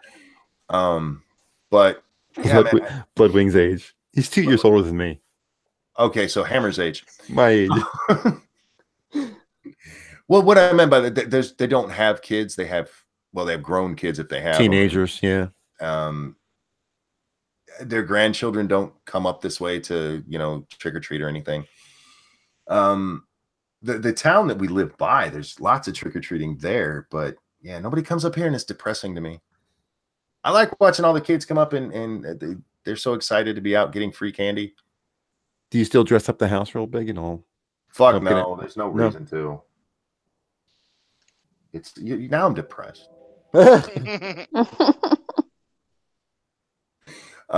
Candy Nazi. Chris? What'd you say, Chris? What age do you say no candy for you? I've never. When we did live places where there were trick or treaters, I never said it. I still think when we lived in Virginia, the cutoff age was 13 in our neighborhood. So I think that's a decent age. I don't think like 17-year-olds should be out there going, I want candy. Let the little kids have it, you assholes. Oh, let's see what else we have going on here in the world today. I haven't watched or looked at Twitter back. I got my Twitter back and I haven't even really paid attention to it. See, people don't understand. I actually don't spend much time on Twitter. I spend like half an hour here, half an hour there, maybe an hour a day, unless I'm like really, really bored. Did you guys see the story about the woman who's had sex with 20 ghosts and is now engaged to a spirit? Yeah. Yep. Ghastly. I'm sorry, what? Ghastly. Hashtag me boo. Yeah. The ghost tour. I like that. Me boo. Apparently, Dorky, you're the one who hasn't heard this. A woman who has had sex with 20 ghosts is now engaged to a spirit. Hopefully, she doesn't get ghosted. Well played, writer. Zing. A British woman who claims she slept with at least 20 ghosts says she's now engaged to a poltergeist. In December, Amethyst Realm. Oh my God. That's awesome. I hate her. Wow. I love her. I'm wondering if this is something she did or her parents hated her. She did that. Or her parents are super into crystals. Or she's a Amethyst, ghost stripper. yeah, maybe that. Yeah, Amethyst Realm told British TV show ITV this morning that she cheated on her fiance with a ghost and has since gone on to have supernatural affairs with at least 20 paranormal beings. How do you What a know? slut. She is. She's a ghost hoe. Ghost hoe. Ghost hoe. Does Ghastly know about her? I messaged this to him yesterday, actually. Okay. Well, now she says she's found true love with an apparition. Realm said apparition. Apparition. It just means Apparition. It's apparition. Fuck off. Realm said the ghost asked her to get married during a trip to celebrate their 9-month relationship at England's Wokie Hole Caves. Oh, they're definitely woke. Yeah. Wookie Hole. I don't know how you say that word. There was no going down on one knee. He doesn't have knees. But for the first time, I heard him speak. I could actually hear his voice, and it was beautiful, deep, sexy, real. The 30-year-old said she met her spooky match, who doesn't have a name, during a working trip to Australia in February. He stole one of your ghosts, Dorky. Fuck. How That's dare fine. she? What a fucking cunt.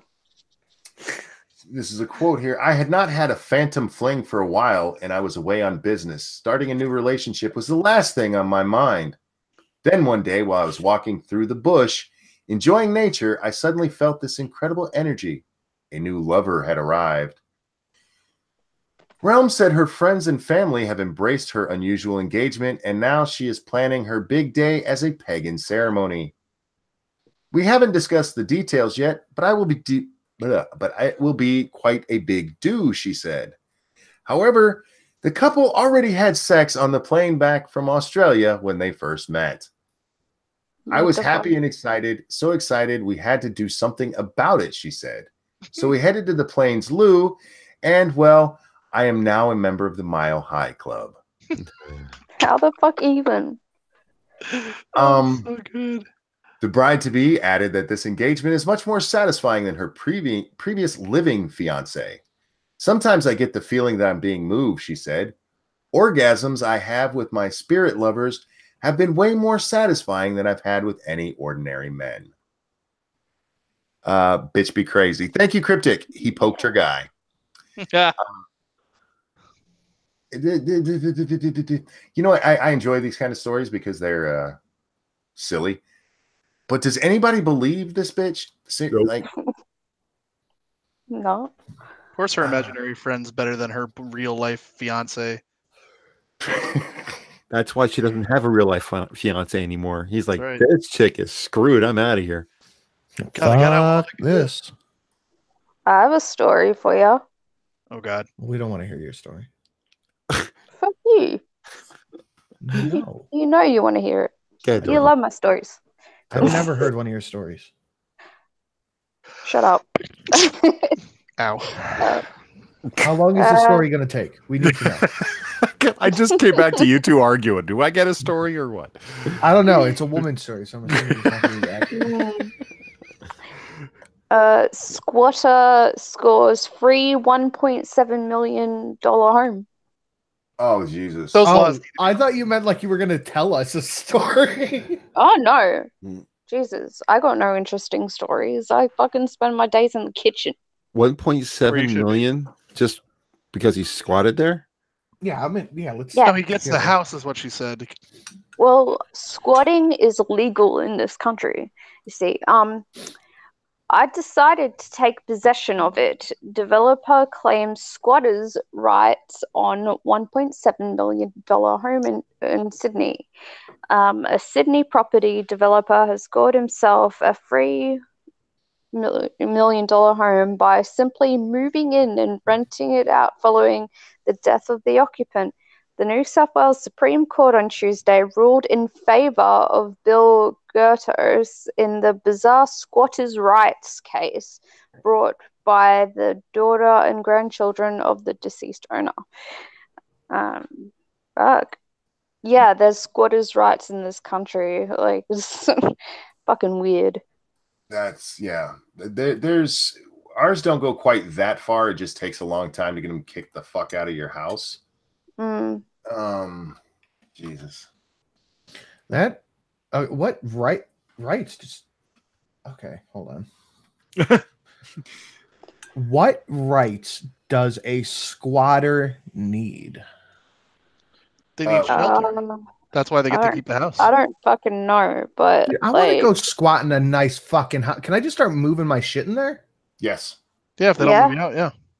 Mr. Gerto said he received legal advice that if he could occupy the property, pay the bills, and look after it for at least 12 years, he could claim adverse possession. Last year, he requested that the Registrar General register him as the owner. Real quick, thank you, Dark Shade. For a laugh, watch the President Evil trailer. I'll have to remember that. Okay.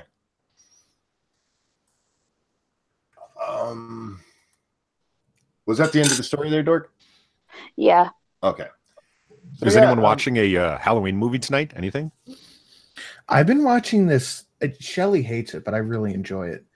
Mm-hmm. It's this series on Amazon Prime, like this Ghost Hunter series, and it's not like the old one on the History Channel where it have that super jacked up fucking dude. You know what I'm talking about? Mm-hmm. But this one's actually really fucking interesting. And so you're going to keep watching that for tonight? Yeah, it's like the haunting of X. It's pretty good. Cool. We could do a movie night over Minions. Well, I suggested to Chaos, hey, do you want to watch Halloween, like the original 78 Halloween? Because I don't want to pick something that's a gore fest. I want to pick something and something that has a lot of moments of no dialogue and empty tension that's good for group viewing where we can crack jokes and everyone's wearing 70s clothes and stuff. And she said, yeah, we could probably do that. And then the next thing I knew, she was sending out a tweet saying, so we're playing this video game for Halloween tonight. And I'm like, oh, guess not. That's on the stream though, right? I don't know. Movie night's after the stream, after Minions of the Zoo. Yeah, but people got to, people have these things they call jobs that they got to go to work in the morning. So they're probably not going to be up that. Doesn't anybody get Halloween off from? No. I mean, I got to go to work tomorrow, but it's not until past noon. So I'm good. Okay. I have we just mentioned yesterday we were due for one of these stories. Does anybody remember that conversation? Can you guess what I'm about to talk about? No. Special ed teacher charged with having sex with female student. You're right. I was kind of hoping for one of these to pop up. Special Sorry. So this time it's a guy. No. Oh. What? A special education teacher in Ohio allegedly had sex with a 17-year-old female student, authorities said. Jennifer Walsh, a 26-year-old teacher at Sycamore High School in Cincinnati, was indicted by a grand jury Monday on 2 counts of sexual battery in connection with the alleged relationship with the teen from May through August. Okay, I can't listen to this. I'll be right back. Okay, cool. Police in Montgomery launched an investigation into sexual battery complaint on October 18th after an investigator from Hamilton County's Job and Family Services Agency reported an incident involving Walsh and the teenage girl. Walsh, whose computer, cell phone, and personal documents were seized by police, resigned from her position as an intervention specialist at the school a day later. Thank you for the opportunity to work. It's such a great educational institute, Walsh wrote in her resignation letter. What the fuck? Total. It gave me all the pussy I'd ever need. Right. I didn't get to experiment in college, so I'll just, take it out on the person who can't say no. How old was the teen? She was 17. Oh, well. The alleged victim is not a student with disabilities, a school spokesman told WCPO. Walsh had been on personal leave since last month, according to the station. What is the age of consent? Oh, I wonder if they have the consent laws that you can't have any kind of power over the student or over the person. Because we read about that in Alaska last night. There was this chick who fucked a bunch of 16-year-old boys, but the age of consent there is 16, as long as you don't have any authority over the child. You're not a parent, foster parent, teacher, pastor, anything like that. So I'm wondering if that's what they got her for here, because she is. Hey, people in Ohio, what's your age of consent? Satsu, where are you at? Wait, we just lost Sinatra. He should know this. Age of consent in Ohio is 16. So how is this sexual? Oh, it must be the teacher student thing. Yeah. But yeah, so now, hey, ladies out there, it's not just the boys are getting hit on by your female teachers. You have a chance too. Is this still a moment where we can go nice? Well, you tell me. Let's take a look. Being a female teacher, she wouldn't have gotten any sentence that a man would have gotten. She's kind of got like a Monica Lewinsky thing working there. Yeah. Kind of. She got some nice pouty lips. Yeah. She's all right. Dark eyes and everything. Yeah, she's pretty. I don't know if I'd go so far as pretty, but she's all right. I mean, she's got some manly features to her. She's got that big jaw. Yeah. I mean, I'd let her lick my puss if I was a chick. That's the question, isn't it? Did she let her, or what? Well, they called it sexual battery, so I don't know. That usually implies that it wasn't a form of rape, in the strictest sense of the word, mind you. Well, it would have to be under 16 or under for it to be rape in Ohio. Somebody that I tweeted this out. So it said the article ends by talking about this rapist lacrosse statistics. That's pretty disgusting. Yeah, I did. The very last sentences about it talk about how she was she played lacrosse for the University of Cincinnati, where she got her master's degree, and it gives her her statistics. My top hat is too small for my head. Get a bigger one, Weebs. And Peter says her eyes are a little askew. Not Weebs, talking about the crazy crazy puss-licking teacher. Man, teachers, stay the fuck away from your students. Yeah, she just looked like she weighed 300 pounds to me. Maybe I'm wrong. Yeah, she's got a cute enough face. You can put a dick in it. I'd bang her if she wanted to. But she does have kind of a I don't know. There's something about her, and she does got them crazy eyes, and she did fuck a student. So there's something about her that's turning you on or turning you off. Off. Okay. There's just something that's like I can't put my finger on exactly what it is. It's like no. Oh, baby update. No, that's not a baby update. That is Lady Monkey telling me she's coming home to wash her face, brush her teeth, and change her clothes because she's been at the hospital all night. I don't blame her. Nobody wants to see that. I want to read the top stories from CNN. Just the bylines, not the whole stories, but I want to just read the top 7 bylines. Sure, because CNN says we're not fake news. CNN says we're not biased. So I'll read the top lines, and you tell me if this sounds unbiased to you. Now, these are the most popular, the trending stories in America? Yes, these are on CNN. Okay. The president signals he won't tame the political mood as he makes an intense midterm closing argument. That's number 1. Sounds pretty generic. Number 2, black candidate responds to Trump's thief comment. Number 3, Harry Enton forecasts the House and Senate. Sounds pretty general, right? The dark history behind Trump's heated rhetoric. Fifth story, analysis. Trump fills final days of midterm with false promises. 6, Chris Cuomo, Trump borrowing language of Stalin and Hitler. 7, seventh and final, analysis. It's not a blue wave. It's a realignment of U.S. politics. Oh, God. But they're not biased. Not at all. They're just reporting the news. See what you mean? A realignment. They're normal. Isn't that just the oddest perspective where you're not willing to, like, we're progressive liberals, but this is center now. It's sorry, you were tweeting or not tweeting, messaging Lady Monkey back. What is the underlying cause that makes some female teachers prowl on their students? It's a weird phenomenon that's going on. It really, really is. Most of them talk about how they just click. Like, with a child, then you shouldn't be around children. It's a toxic matriarchy of our country. That's exactly what it is. Come on, Opie and chat. You're cool and you post great things, but caps lock is poor etiquette. It's very poor etiquette.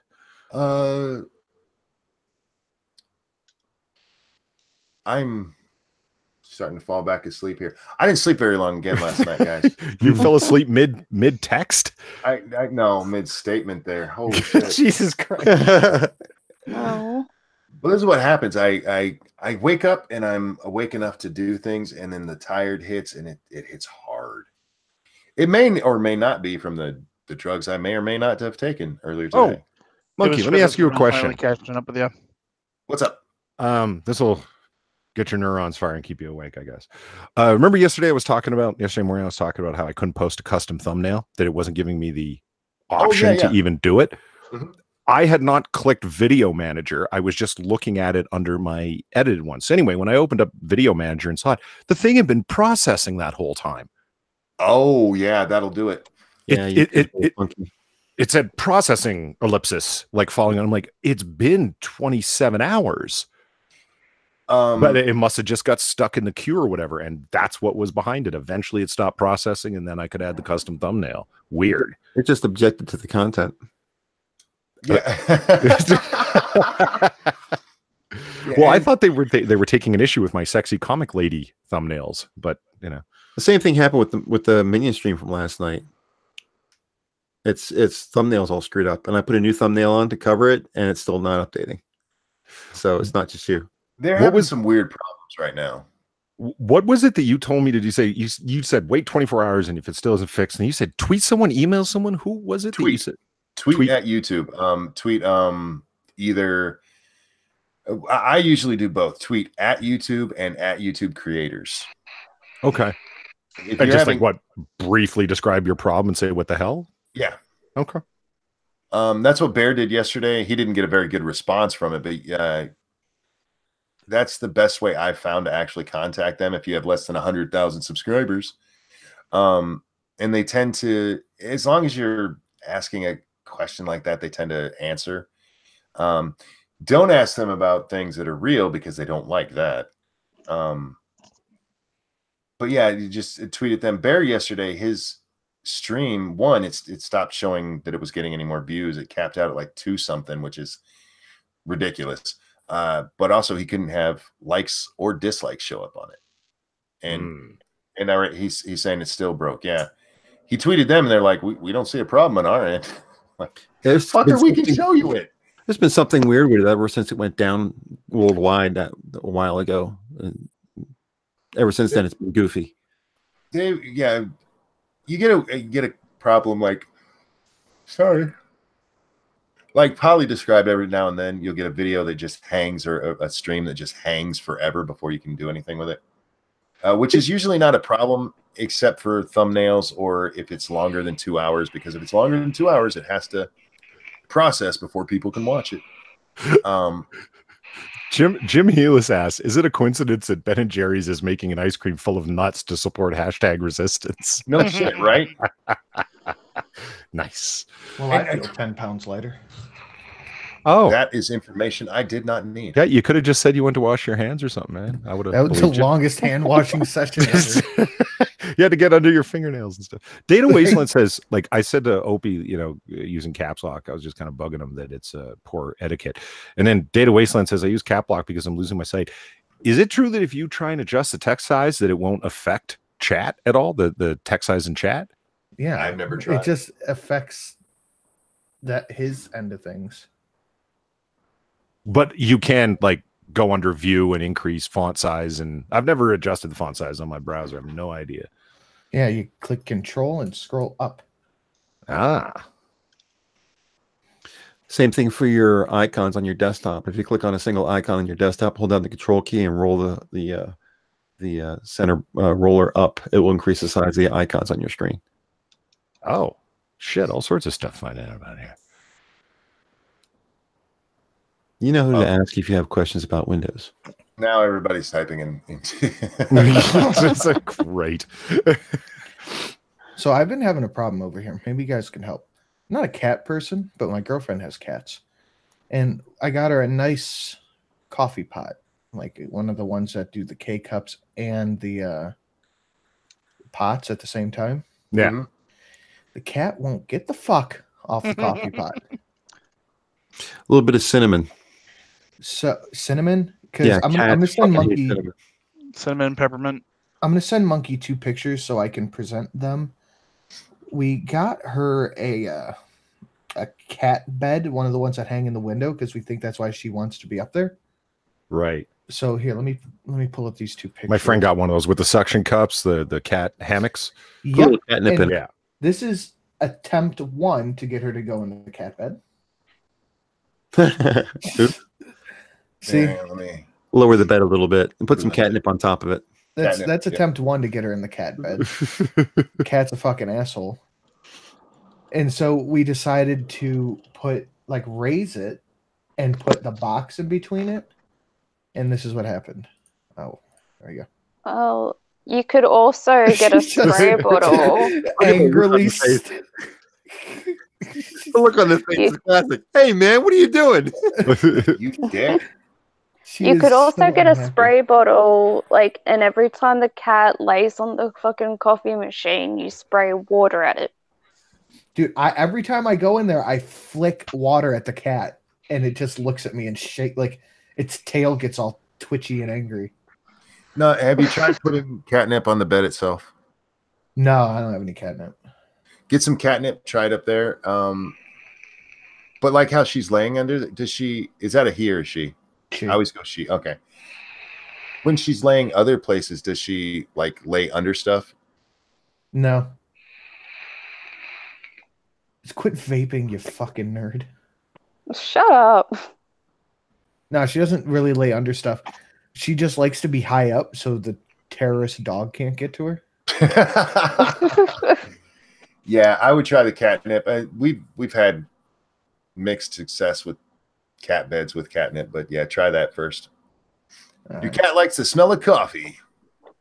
By the way, I'm not a nerd. I'm a dork. Thank you very much. Fucking queer. Yeah, just a little bit of cinnamon around the coffee pot, and she'll take a sniff, and she'll that'll be it. They hate it. They hate. I didn't know cats didn't like cinnamon. That's cool. Yeah, that's good. Like good to know. You ever see him have cinnamon toast crunch? No. Cryptic, thank you. For some reason, I'm hungry. I'm hungry too. I'm hungry too. It's because of the cat that Cryptic's hungry because he's. I know what he was getting. Get it? Do you get it? Racism. His self-induced racism. When I went to get a drink, I got a bowl of blueberry. I'm not hungry anymore. Well, see, I've mentioned I don't feel hungry, but my stomach still growls. Right. And yeah, it's Blind Press. Damn it, Monkey. Do I have to start streaming later on now? No, I'm wrapping up, sweetie. I know yours is coming up. That's from Blind Press. Give you $7 Canadian to yell at you. Wow. She streams at 10 o'clock, guys, so you can go check her out here in a few minutes. Yesterday was Bear's fault. He streamed late. That's not my fault.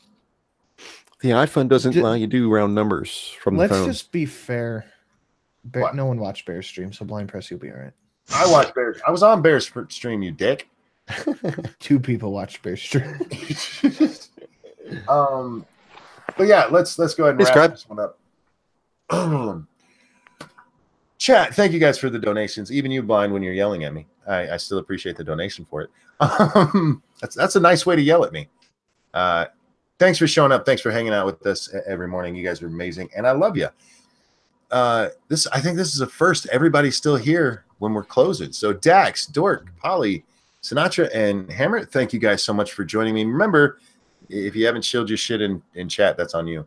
I put it up, and we are doing our weekly stream tonight, and a number of people, 7, have subscribed during this stream. So thank you to all who subscribed, and hope to see you at the in the stream tonight at 10 p.m. Eastern. And I will be on Ghost Poo tonight at 6:30. By the way, that might change, Ghost Poo guys, because there's a baby on the way. And the Lords of the Night stream is on my channel at 9 p.m. Again, subject to change. And after that, we will be doing the 7 Days to Die open server, where there's a chance to win 7 Days to Die and maybe more games. So come check that out at around 11:30 p.m. Eastern time on 2 Cents Plus. And with that, guys, we'll see you next time. Bye, everyone. Good night. Bye. Have a good day.